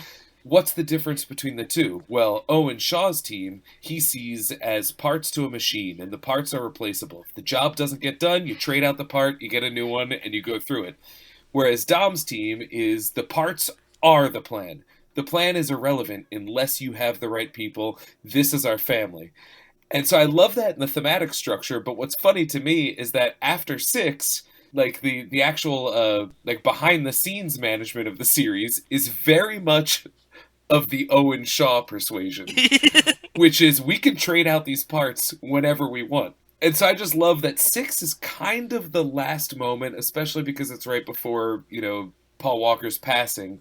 It's the last moment where all of the family stuff actually feels legitimate to me. Like it actually feels earnest and honest. And whereas I still like it, like there's a part in 7 where they're doing the farewell to Paul Walker, and in the montage they show Dom speaking to the family. He's like, the most important thing is the people in this room, and like half the people in that room aren't in the movies anymore because they've been so like it just feels weird. Whereas in 6, the family is tight. There's so many moments where like Like, there's that moment at the beginning where they all get together and they just kind of like spitball a plan, and all of each of their individual talents are spoken to in this plan, to the point where Hobbs looks at whatever Gina Carano's name and just Riley. nods at her like Riley, and is just like, this is why I hired them. They're good. They know what to do. And I think 6 has, like, it really gels on that family stuff nice. I think the peak of the entire franchise is that highway chase scene with the tank. Yeah. And that's a scene where everybody brings something to get that job done. Everybody in the family does it, and it's all oriented on them trusting one another as a family. And that coalesces in 6 the most, which is why I think it's my favorite. I think this whole idea is set up and executed, displayed beautifully very early in the movie, because there's the exact comparison you're making between Owen and Dom, like parts are exchangeable versus are replaceable or whatever, and Dom is like, no, these are my guys. But you would not have anything near the results that Dom and the family have, that when everyone is off doing their things, living their life, they're all millionaires doing whatever they want, and then Dom's like, we need help, and they all come running. Like, it's loyalty, and I've realized that obviously in the past, but I think this time it struck me differently this time, that Roman is on a plane with 4 beautiful women about to go on vacation, or, his life of vacation, probably, right? Mm-hmm. He turns the plane around. Tej is just giving money away, like hacking ATMs to give money away and just like living a beautiful lifestyle on the beach somewhere. Han and Giselle are touring Asia and doing their own thing. Like, they're on like a non-honeymoon or whatever. And they're all like, no, Dom, whatever you need, like, we'll be there. And there's loyalty to that in a way that is exactly what you just said, Dan. It's just everybody is loyal to the family. And it's the difference between it's on display here, great, and it's kind of a beautiful thing. Yeah, it's fun. I just enjoy watching them just build a plan together and then improvise around that plan. It's really wonderful, and that never happens in any of the other movies. And I think you're right. 5 is like, they leave that one rich. They're set. So you need a good excuse to come back, and family is that excuse. And like, this job isn't even for money. Like, Roman says it at the beginning. He's like, so there's gonna be money involved, and they're like, no, like, it's just about family. That's all we're doing this for. We got to go get Letty back. I just find that so charming, and like the family thing becomes a brand later on, and it becomes a refrain, and they do their best to stick with it. I think Fast 9 really does a fun job of kind of tweaking it and having it like, because Dom's actual family is split, that's why his chosen family has to be so tight. I like that, but like, that all kind of comes after the branding. In 6, it feels the most natural. Yeah.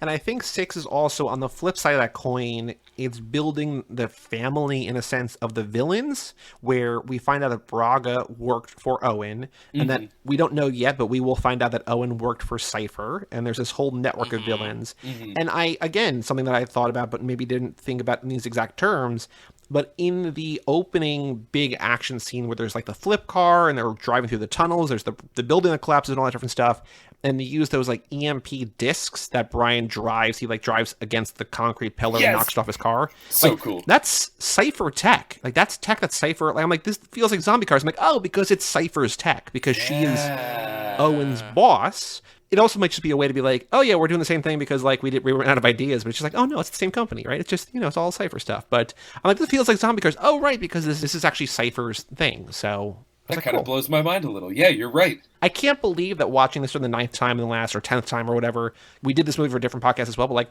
watching it for the 10th time in the last 3 years, I'm still picking up new things.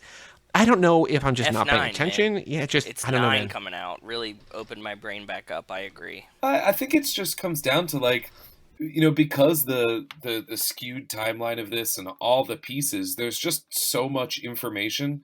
And since they presented, I think what makes this series endure is that it's earnest about everything. I think that's why 8 kind of fails, is 8 has this weird cynicism to it that just doesn't track.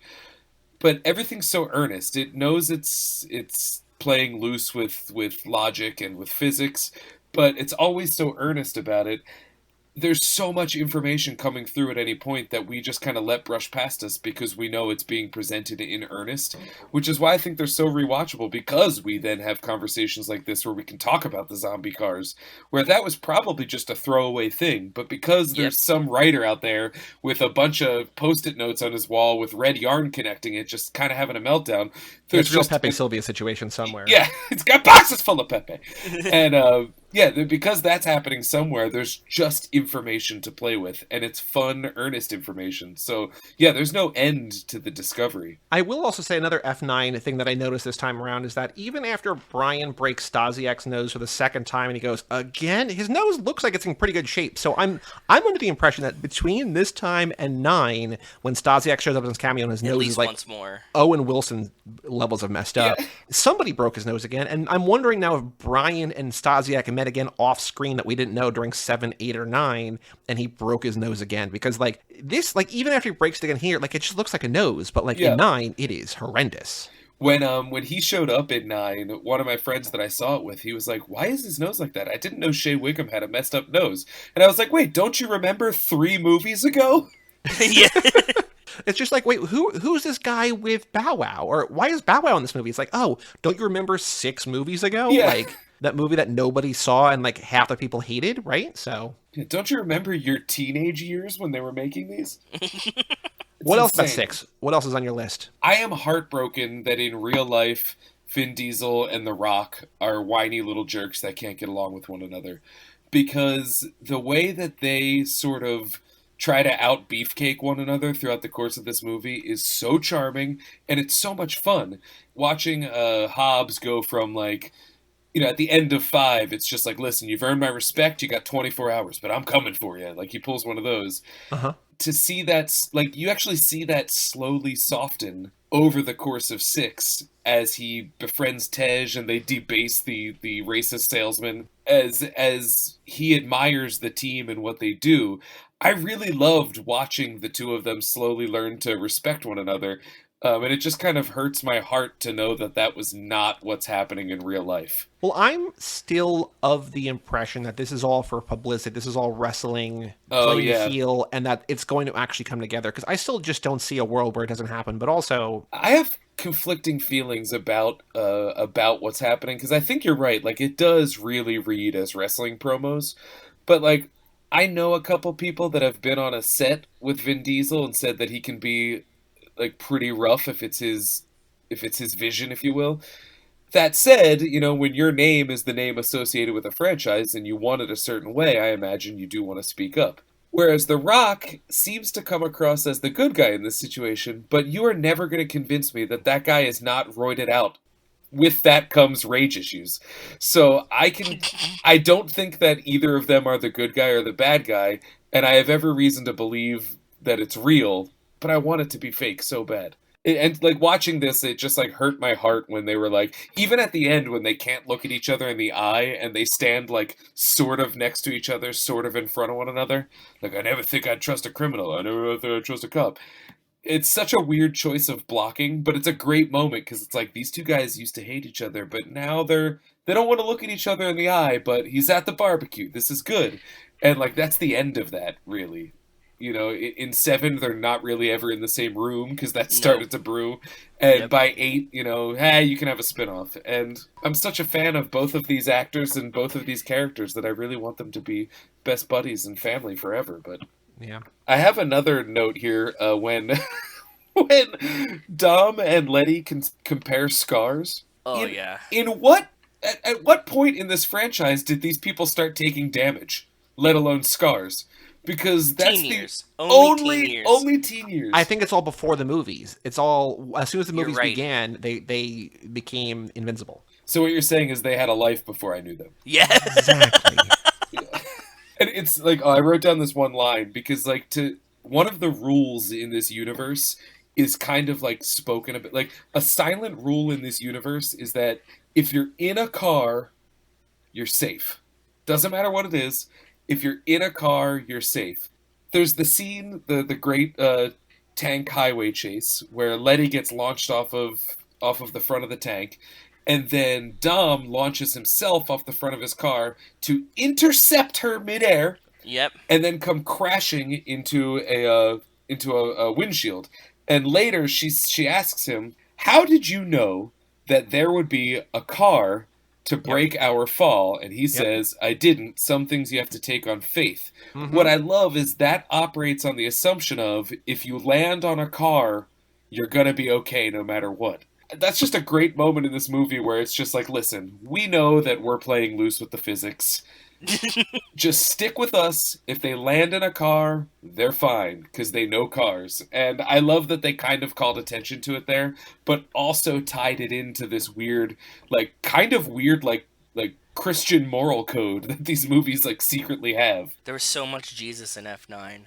Oh, That's yeah. all I keep thinking when I watch it. There's so much Jesus. But, yeah, that's a weird scene, because, like, every time I watch that, like, that windshield crunches, and it also sounds like Dom breaks his back Yeah, in yeah. the landing of that. And then he's just, like, totally fine. And, yeah, you're right. He lands on a car. And we learn that as long as you land on a car, you're also fine. You're so perfectly it's just, like, fine.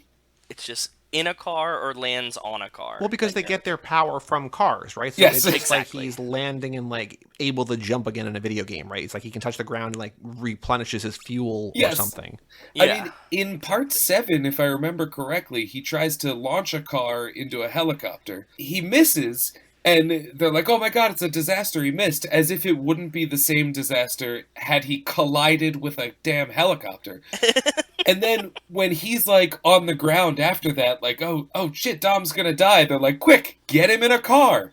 And then they get him in a car and he like comes back to consciousness. It's been a while, but I seem to remember that. It's like, oh yeah, I guess you're right. They draw their power from cars. We talked about this in our Patreon bonus episode from last week. We did the movie Holy Motors, and basically love there's that a movie. character in that who should have died 3 or 4 times, but every time he gets back in his limo, he's fine. And Yes. so it's the same theory here. It's the automancer theory. It's these cars are literally providing them power and life and sustenance. What was the term that you just used? Automancer? Yeah, it's a word that one of our listeners, Wes, I think, coined or co-opted from friend somewhere. did, Yes. That's a great term. With each movie, they level up. The more they touch a car, the more they're around cars, the more invincible they become. Also, guns, computers, anything that they're next to, they get better at. Circuits, Yes. numbers, whatever Tej's flavor of the week is. I don't know when they all took Krav Maga training, but yeah, they went from street racers to they're all like really, really good at hand-to-hand combat. Definitely in this movie, for sure. The dual fight scene between Yes. Riley and Letty, and then with Han, Roman, and Joe Taslim, I'll just call him because I don't know his character's name. That is definitely one of like the high points of the series. A lot of glass shattering, a lot of really cleanly shot hand-to-hand combat, which is one of my favorite things to see on film. I hate the way fisticuffs are shot most of the time now. I hate it. That's like really, really clean. But at the same time you're watching it, you're like, when did Roman like pick up these skills? I'm not going to spoil it, but Dan, did you see the Suicide Squad yet or no? Yes, loved it. And Joe has not seen it yet, so I'm not going to spoil it for him. But there's a fight scene that you see entirely in that movie reflected on a helmet, and I'm like, this is such a weird, cool, like, you're That not is really seeing cool. them like cut away and like pulling punches, like it's just like a different way to film a fight, and like it's both satisfying as like a novel movie thing and also unsatisfying because like I want to see the guys fighting, but like it was kind of cool because I hadn't seen that before and I was kind of into that. That's like my favorite part in that whole movie. I wrote about it in my review specifically about that helmet shot because yeah, it's just such a creative way to The issue with fight scenes nowadays is that 9 times out of 10, and yeah, sure, I'm going to be referring to like the MCU and DCU and all that, is that it's usually between two people who are so famous that you can't possibly get them pinned down for 6 weeks of choreography training. Oh, I thought there's also the same thing like in here where like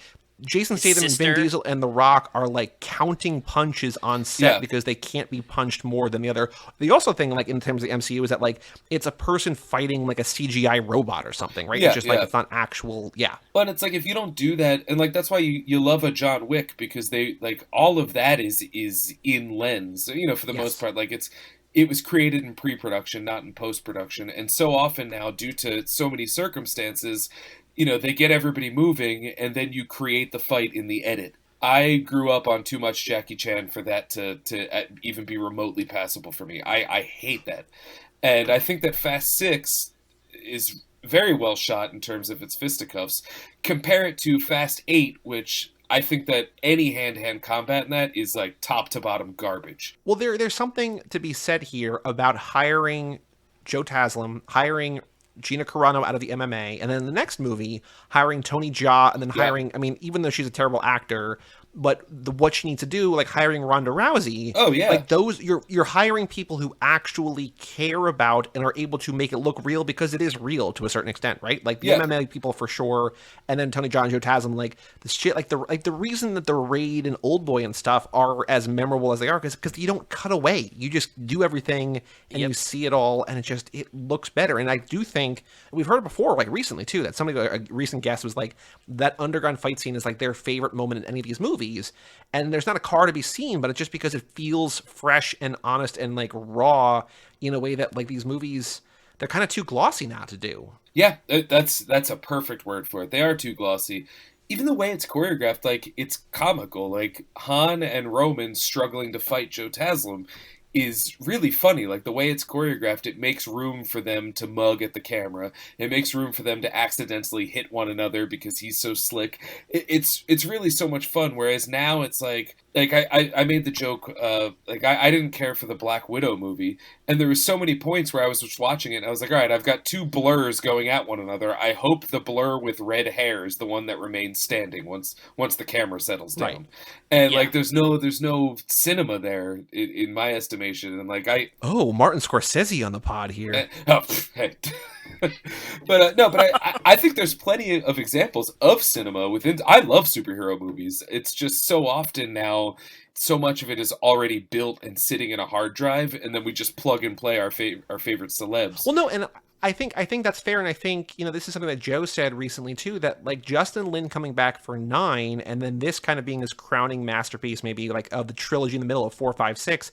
The movies are glossy in a way, and maybe they don't have that, but he's bringing a different type of thing that is sort of a refreshing throwback to these kind of movies. Mm-hmm. The movies are from like 5 or 6, 10 years ago, whatever, like not like really old movies, but there's something that feels different about 9 that was missing for different reasons in 7 and 8. Not that 7's bad and not that 8's bad. I like 8 more than I ever have before, but he's doing something, and I think if it's not the fighting, it's a different kind of thing he's capturing in 5 and 6. Watching this one, I was kind of reminded, like, even in 9, which I very much enjoyed, there's a lot of moments where I was like, this whole thing is rendered. Everything I'm looking at on screen is digital. Whereas in 6, there's a lot of points, like, where they, there's plenty of digital work, and there's plenty of, like, sweetening, but there's so many points where I was like, that's a real car. That's an actual car doing that kind of stuff. And, like, even in 9, there's moments where I was like, you know what? That's not a real car. It's not a sweetened real car. It's just it's just ones and zeros, And, but I think that Lin is good at that, certainly better than, was it F. Gary Gray did for 8? And I'm talking a lot of smack on 8. I have only seen that once. I'd be open to watching it again.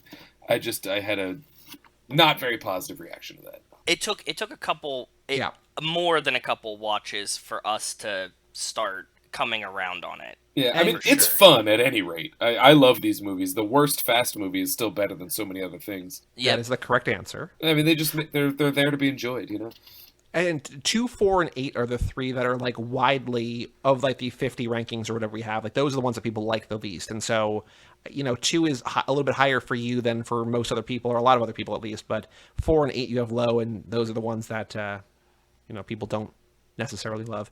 Joe, what about you? What did you pick up this time around? Let's hear something from you. Anything that you learned this time? I had 2 main things that.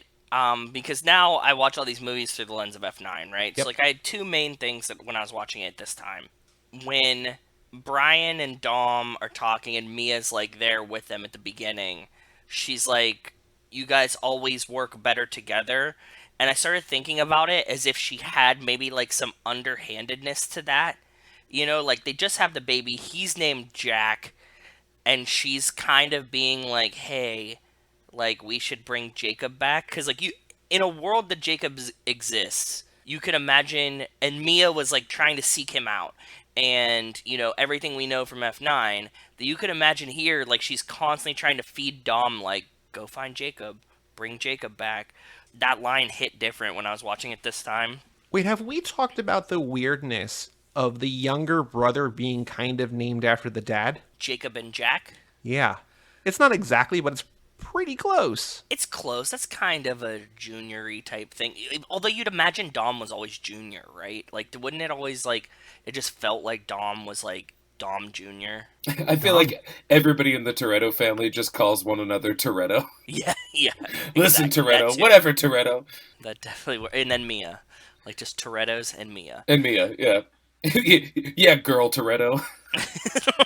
The other big one that I thought about was, just because we were watching them back to back, that they had that like scene in 9 near the end where they're like, "Are you thinking what I'm thinking?" They're like the telephone pole wires, and I totally forgot that that's them like kind of calling back to this, because before the tank comes out, there's a truck driving, and they just like have that steel cable that they run it into, and the tank comes through there, and I was like, oh, they're just totally repeating that gig again. Yeah. And I didn't connect those two until right now. Worked once, why not work again? Yeah, with like the EMPs in this one that they got that were in 2, but you say are Cypher's tech from the future. Yeah, that's amazing. It's so magical. Those were the 2 main things that well, the other things I cut in as we were talking. But go ahead. I want to hear more from Dan, but the only other note that I have, I think, well, there's 2 things. Number one, I know that Heather hates it. We talked about it last lap. I love the opening credits here. I would love nothing more than for 10 part 2 or 11 or whatever the final one's going to be called to end with a sequence like this, and do it in a way like Endgame. Remember Endgame had those like very flashy, flourishy closing credits, but like don't have like Vin Diesel sign his name on the screen or whatever. Like that was kind of a little over the top, but like I want another like, you know, this is the life I chose montage closing out 11. Just like bring this back. Give me that, please. Whenever we turned it on this time, Rachel was like, "Oh, I forgot that we have a previously on in this Fast and the Furious," and I was like, "Yeah, you know what?" And at this point, there's so many of them, and like some of them have come out so long ago, I kind of don't mind the previously ons, because it's not like it spoils it. It's not like there was like some shows that they'll be like previously on, or like Lost, right? Yes. It's like, oh, the French woman's in this. I guess she hasn't been around for 12 episodes. I guess it's a French woman episode. Yeah. But it didn't do that. It's just like these are just like highlights of like dope shit from before, and you're like, okay, cool. That's set to a cool song done in a cool way. Yeah, there's nothing to not like about it. I get what Heather was saying about like they've never done this before, they never do it again. Why are they doing it now? But I want it again. The other thing was that when Dom goes to Brian, he's trying to recruit Brian. He's like, look, and he shows her the picture. He shows him the picture of Letty, right? Mm-hmm. And Brian's like, you know, I used to do this shit all the time as a cop, blah, blah, blah.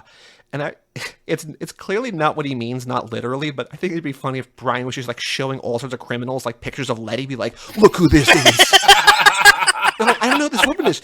You're gonna do the work because this is Letty, and she's like, guy, I don't know who this is. What are you? She's still alive. I told you. And they're like, I've never seen this woman before in my life. It's like, what's the matter? It looks like you've seen a ghost. They're like, no, I don't know who this is. That's what's confusing to me.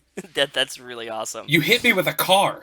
Yeah, Brian just being a dumb, terrible cop and being like, just showing people like pictures of Letty because he thinks that's what's supposed to. How are we supposed to get it done? I've been doing this for years. It's never worked before. Why is it going to work now? I used to do that shit all the time as a cop. Show pictures of Letty. Honestly, though, if they showed that, it wouldn't even feel like parody at that point. If that happened in the movie, I'd just be like, yep. He shows them, like, it just would fit on brand. Like, yeah, okay, I'll take it.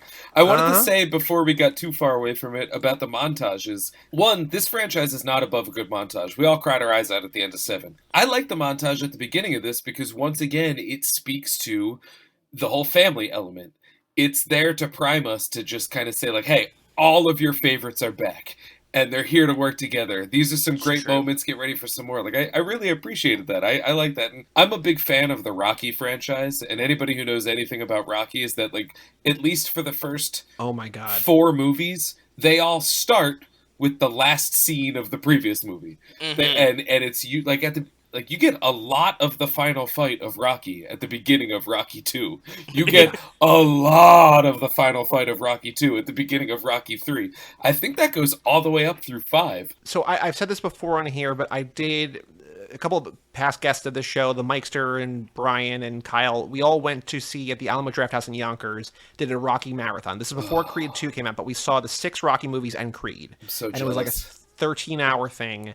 that is very apparent because, again, like Rocky 4 is 85 minutes long, and like the first 5 minutes are the end of Rocky 3. And the rest is 3 montages. Exactly, and it's a perfect movie. But the movie in that franchise that suffers the most from that is Rocky Balboa, because it comes out 15 years after Rocky 5 and like 20 years after Rocky 4, which is like the last movie that people kind of cared about.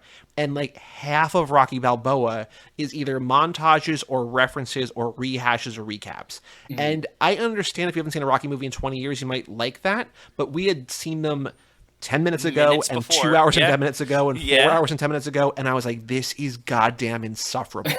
So those movies use previously on in a way that nobody else does, and they're still like under 90 minutes long. I don't understand. I don't get it, but you know. I am a huge Stallone fan, and I'm staring at a poster of Rocky right now at my desk. I love the Rocky movies, warts and all. What I like about the Rocky movies is exactly what I like about the Fast and Furious movies, is that they're just so earnest.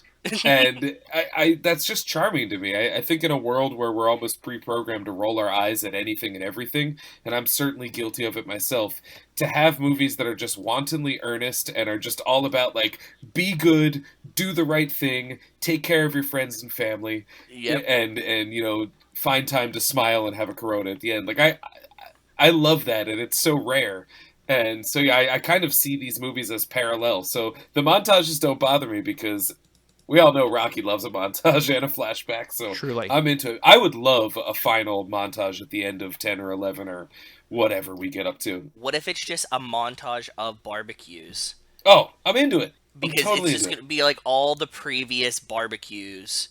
Just like, ooh, like a time lapse of them aging, kind of like Cold Case or something. Yeah. They just slowly age through the barbecues, and then you see them like at the last barbecue, like they're just like really old, and then it turns out that they were just on the beach the whole time. Oh, that would be amazing. And that beach is the beach from Old. Is the beach from Old. That's what I'm saying. Yeah, that's what I'm saying. But it's still set to like, this moment, we own it. And for some reason, M. Night is still there doing his I'm not going to spoil what it is because Joe hasn't seen it yet. Yeah, I haven't seen it yet. But M. Night is at the barbecue. Yeah. Perfect. He's like, never turn your back on family, even if they've been dead the whole time. What?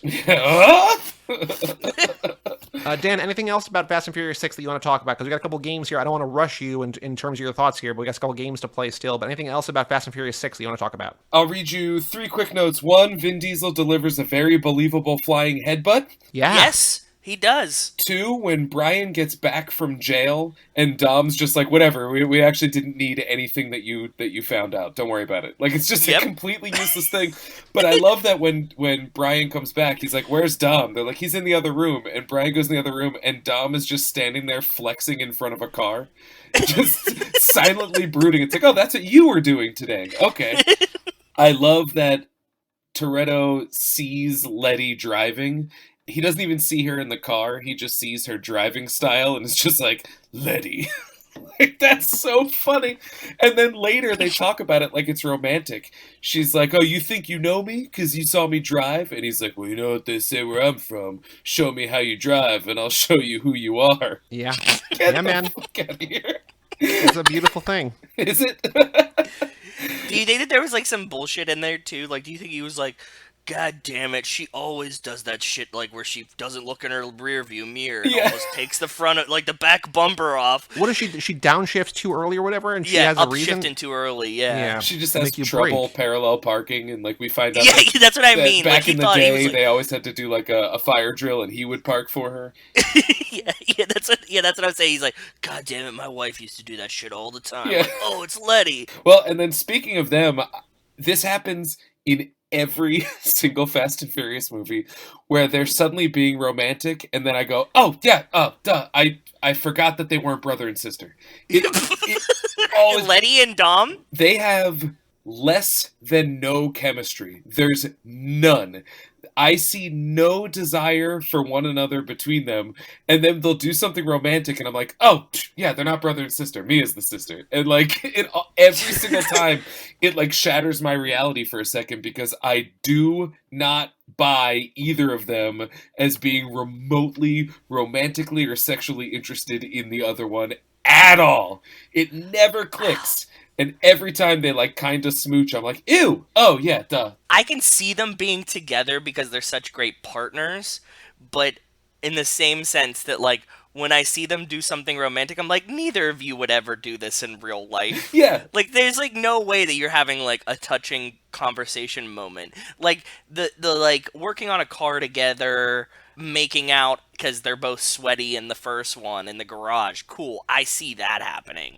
But, like, not the, like, let's talk about our feelings and like memories together thing. I don't see that happening. Yeah, they have such a weird anti-chemistry that I just always forget that they're not the Toretto brother and sister. And the only other note that I have is that the very last line in the movie, Roman praying to God and thanking him for fast cars. Yeah. That's the best grace in the whole series. And most of all, thank you for fast cars. It's like, okay. And the music just comes in. Yeah. It's perfect. That also sounds kind of like the ABC music on Hulu before like Lost plays. It's kind of like that sort of music. Yes! I will. I know I think it'd be exactly very what funny you mean. if at the end of Fate, Roman's like, Dom, I don't know what to say. Just like the baby Brian at the end of 9. Roman, just say what's in your heart. He goes, thanks for fast cars. It's like, yeah, it's beautiful, man. Is it out of place to say one more thing about Fast 9, even though we're talking about Fast 6? I love in Fast 9 when there's, spoiler alert, in space, and Tej leans upon adherence to physics as to why they will be safe. And watching Fast 6, I was like, in what world has physics ever played a part in anything that these guys have ever done? Never. Never. Not once.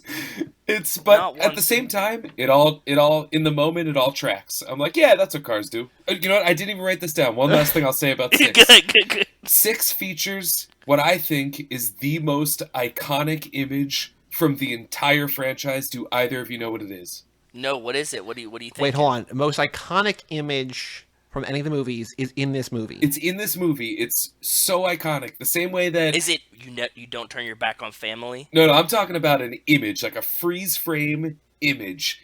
The same way that, like, Alien 3, not very well loved, but it has that great shot of Ripley and the alien using its second mouth, like, slowly up to her face. That's the most iconic image in all of Alien, and it's in Alien 3.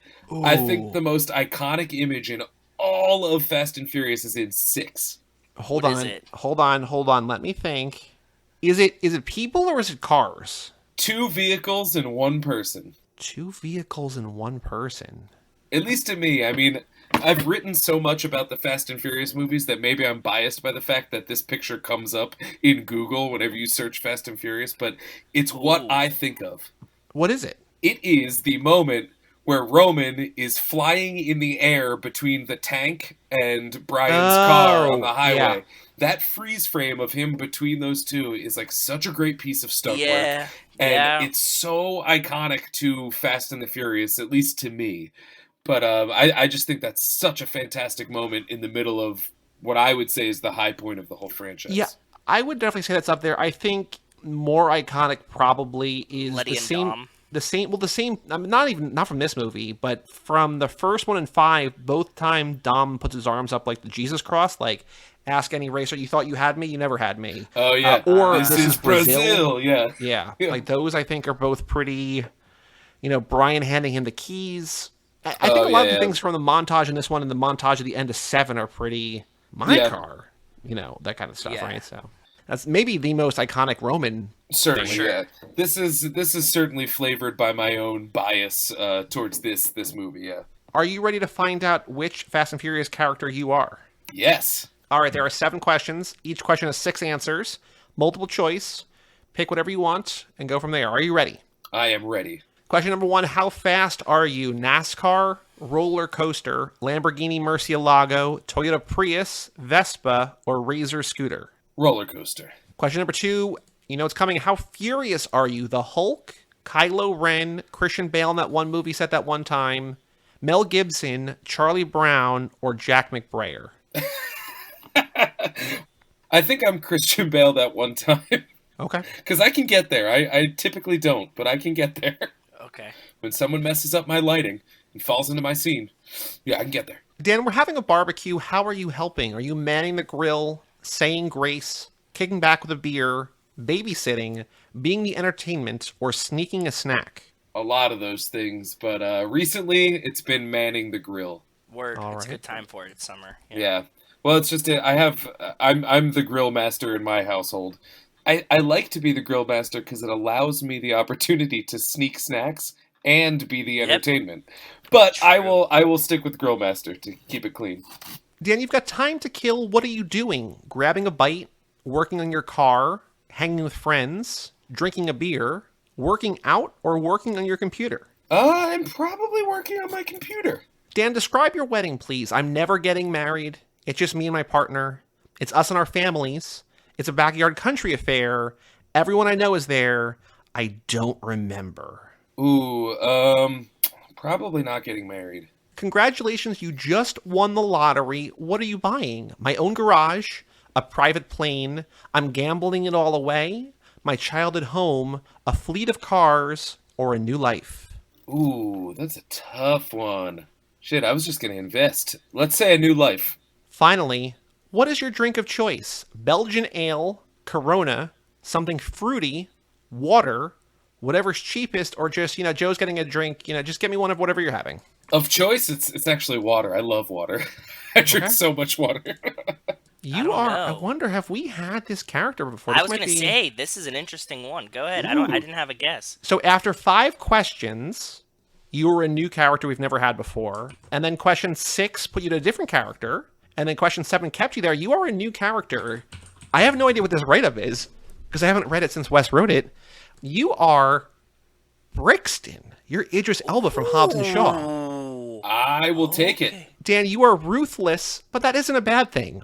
Life is a struggle, and anyone who wants to make the most of it must be willing to make some tough choices to become the best version of themselves. You're constantly striving to do that, and it's your dream to see everyone else reach their potential too, even if people don't always know what's best for them. You're fiercely loyal to your beliefs and to the people who share them, and you believe that disloyalty is an unforgivable offense. Some might see you as too hard-lined, but that's because most people are too weak in their resolve. It's not your job to think at their level they should rise to yours, and you drive like the wind blows. That's remarkably spot on to my worldview. Good. That's really uncanny, actually.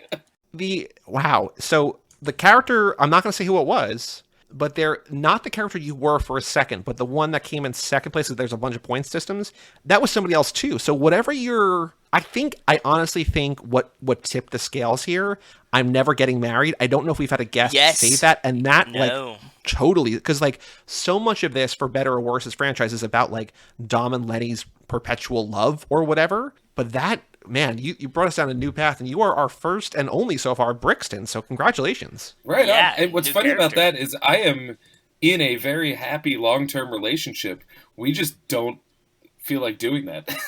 That's totally fair. That's family. That is family. So now I'm wondering, we have not added characters for 9.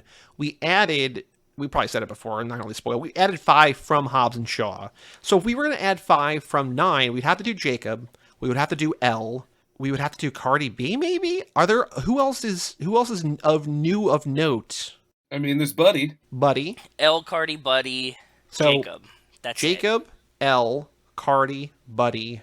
You are young Dom. You know how in Smash Brothers, you want to be Link? You want to be young Link? You want to be Toon Link? It's you want to be Dom? You want to be young Dom? You want to be Spy Racers Dom? Yeah, those are just skins. Those are just skins.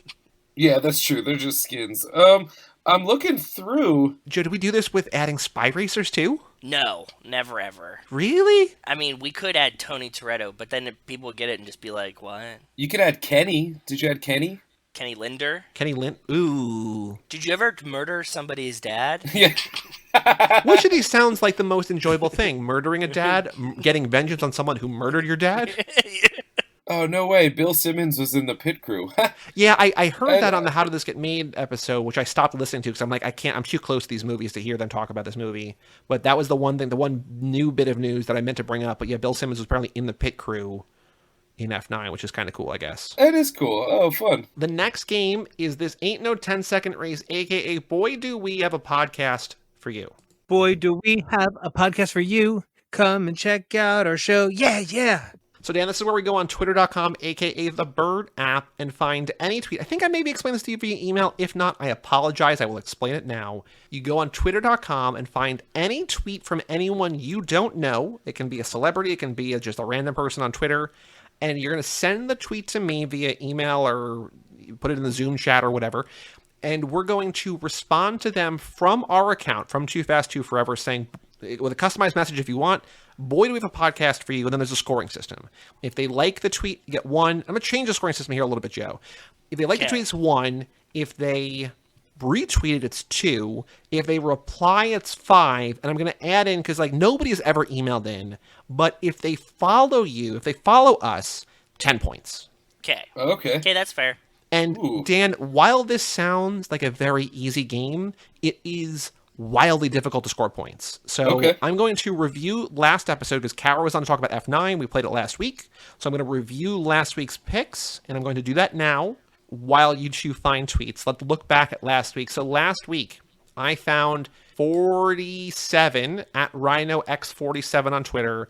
F9, they went to outer space. That's it for F10. Got to go to the afterlife and get my girl Giselle and Brian O'Connor. I said this is now the only thing we want. Boy, do we have a podcast for you.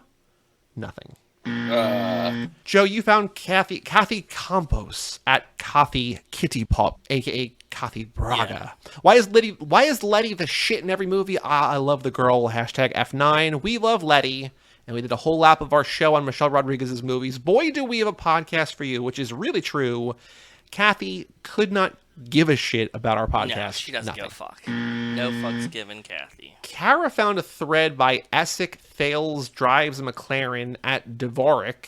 And the one we replied to specifically was, Cypher's new hair is even weirder, but it suits her better, I think. And we said, we've been thinking about Cypher's new hair a lot. Boy, do we have a podcast for you. Nothing.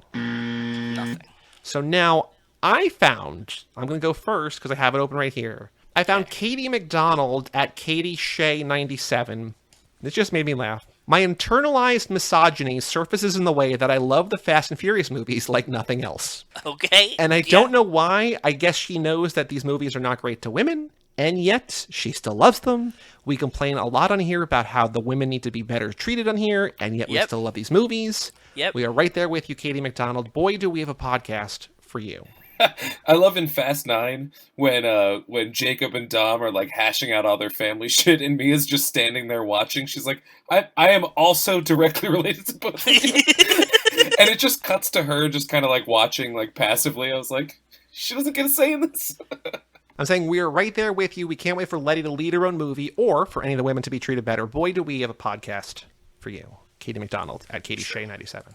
I was trying to find, like, the way that I found this tweet is I was trying to find, remember, Joe, you found that, I don't know if it was something you picked or if it was just one of the extra ones we did, but the guy's bio was, all I love is Sprite in the Fast and Furious. Yes. And he followed us, like, immediately or whatever. Yeah. Yes. I was trying to find, I love Fast and Furious, and it's a real mixture of things, like, one of them was related. It was just like, these tomatoes are coming in fast and furious. I love it. I love heirloom tomatoes or something like that. I'm like, well. Remember the whole Fast and Furious political thing that we had to deal with for like Absolutely months? Terrible. It was garbage. All right, Dan, you just emailed it to me. Can you please hit us with your tweets for this game? I mean, this tweet, the reason I picked it, because I had no context for the game, was just because it really made me laugh. That's perfect. Should I read it out loud? Yes, please. Yes. Read who it's from first. This is from, the username is Noble, and a emoji of a camel. Yep. At Mr. Cat Thomas, or C.A. Thomas. Mm-hmm. And his tweet is, I forgot John Cena is in this movie, hashtag F9. Yeah. That's it. He forgot. It just came out, and the big hook is that John Cena is in this movie. Yeah, there's two things that people know about. Like, if people are looking for this movie, there's two things they know. Hana's back, and John Cena's here. Yeah. Was it you? Was it you who said that they went to go see the movie and somebody in the theaters? Like, when we were on with Aaron and Abe, and he was like, the guy in front of me in the theater, they were like John Cena is Dom's brother, and they were like, what? And he's like, what? Where have you been for 2 years now? When I saw Fast 9 and they had the quick little nod to Giselle, a guy in the theater went, yo, that's Wonder Woman. and like sounded legitimately shocked. And I almost envied him. I was like, I would love to live in a world where like I can just be completely blown away by these things. But... Yeah, where media is not like your job. Yeah. Like I would love to not be like a complete movie degenerate and just still be able to be surprised by like, oh yeah, that's that guy. You know, like... So now, Dan, for Noble, Mr. C.A. Thomas, do you want to customize it? We're going to say at least Boy, Do We Have a Podcast for You, hashtag Fast and Furious, and then link to the show page. But is there anything more you want to add to that tweet? Something to the effect of like, you know, I'm trying to think of a way to word this. He says, I forgot John Cena was in this movie, and be like, something to the effect of like, well, you probably forgot a lot of other stuff too, but we got your back. I thought you were going to see that's because you couldn't see him in the That's where I trailer. thought you were going to. Well, that was also a big joke, because we had like 3 or 4 of us in the theater, and as soon as he rolled up in the car, we were all like, everyone made the joke to one another, like, wow, self-driving cars. What I'm saying is, well, if you forget anything else about these movies, we've got your back. Boy, do we have a podcast for you. Love it. Perfect. I don't know that we actually do have a podcast for Noble, but, you know, maybe we do. Maybe we do. That'd be Joe, great who do if you you got? listened to the Fast 9 episode and was just like, oh shit, that was John Cena. Yeah, I totally forgot he was in that movie I cannot again. believe it.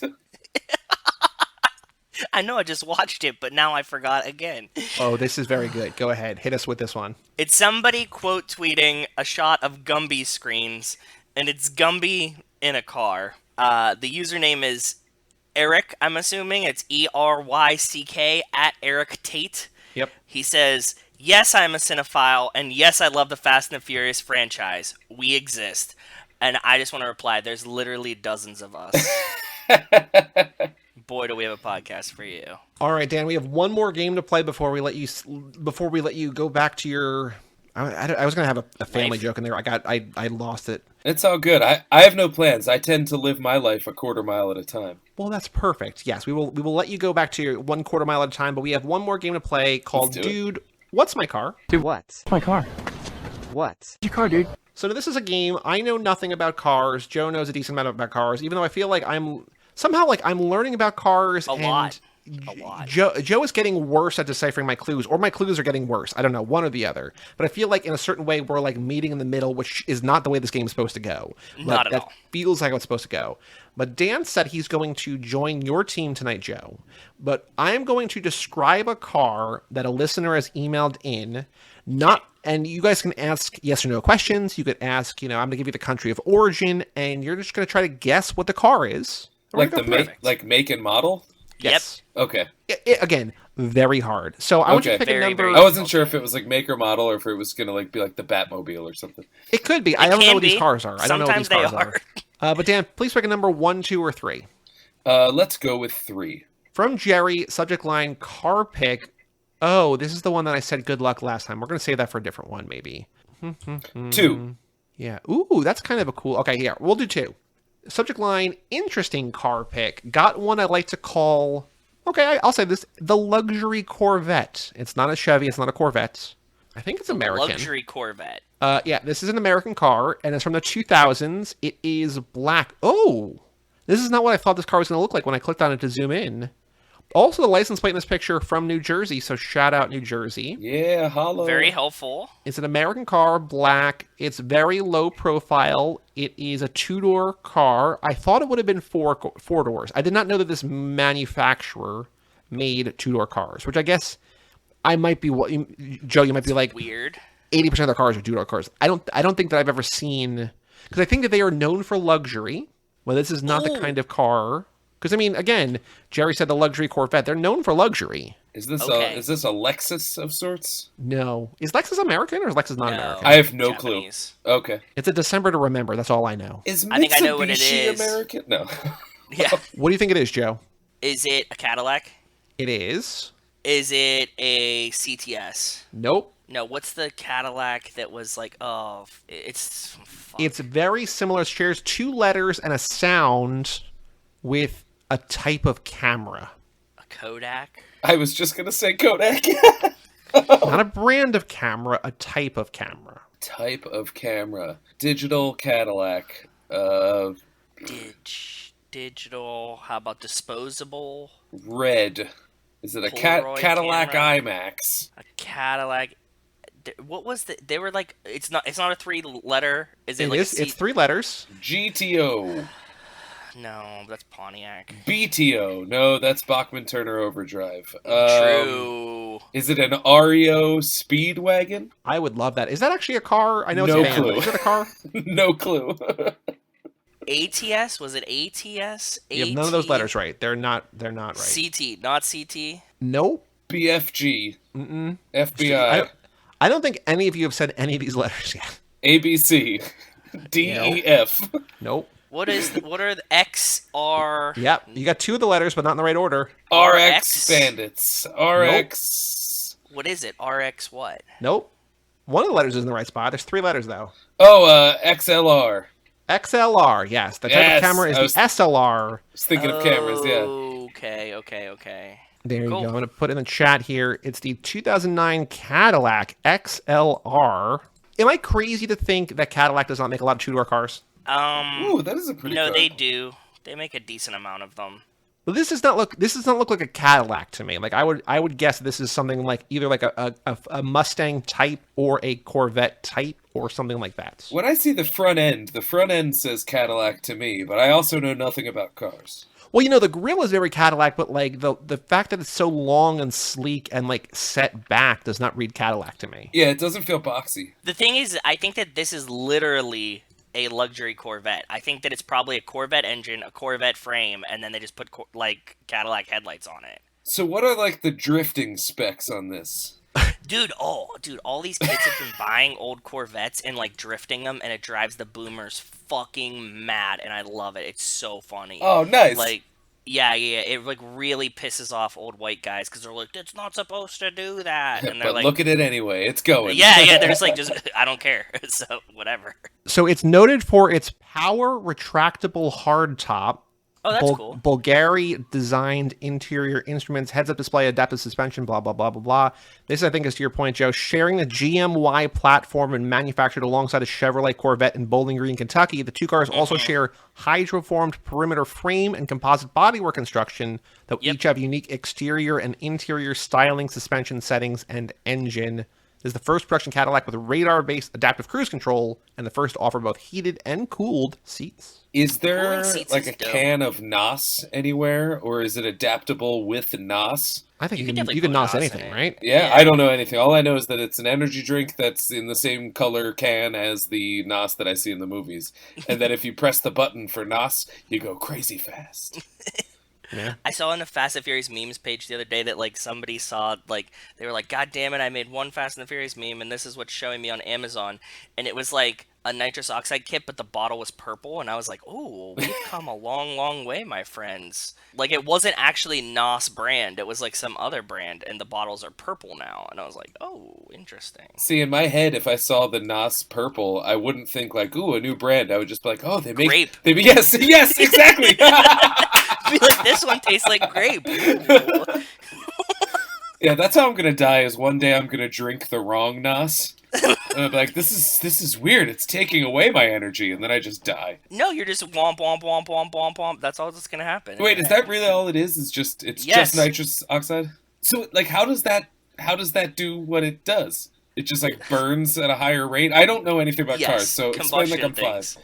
Okay. Go watch videos on combustion rates and octane and gasoline and things. But yes, that's you're right. You're on the right path. Okay. That's Is what it like you're doing. bad for your car? It seems to me like it would be bad. It could definitely you want to prepare your car to have way more horsepower. Yeah, you don't want That NOS would be all a the smart time. idea.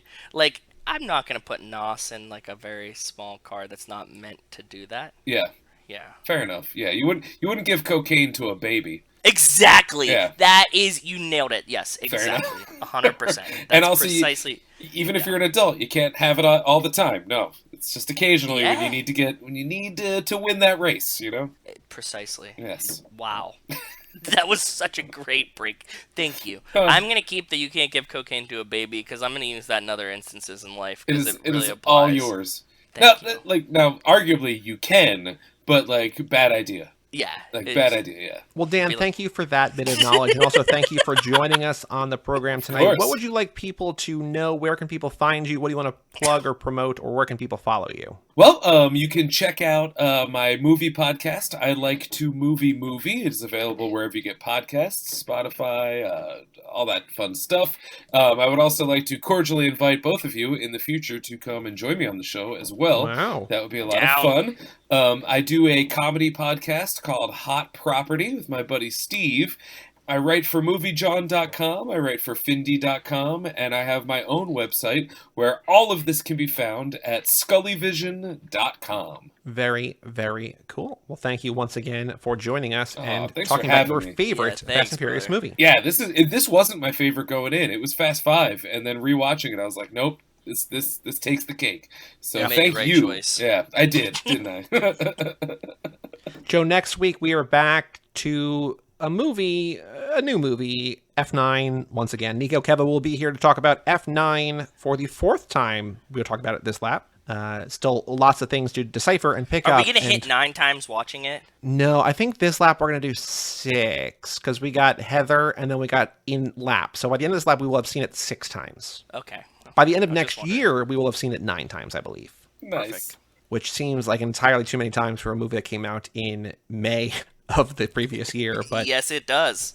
Hey, man. Definitely does. F9 fourth gear next week with Nico and Kevin, and then also sometime maybe next week or maybe the week after, who knows when, more Fast and Furious Spy Racers South Pacific. And then after that, we'll be back, and that'll be a bonus episode that'll be on a Friday, just a second episode in a week. But then after that, we'll be back on our pit stop, Fast and Furious F9 1, 2, 3 kind of cycle. This is just a weird thing. Still recovering, rebounding, whatever from the F9 VOD release getting pushed back a week. But for all things Too Fast, Too Forever, you go to cageclub.me, facebook.com/TooFastTooForever, or at TooFastTooForever on Twitter and Instagram. Email us, family@cageclub.me. Check out our Patreon page at TooFastTooForever.com.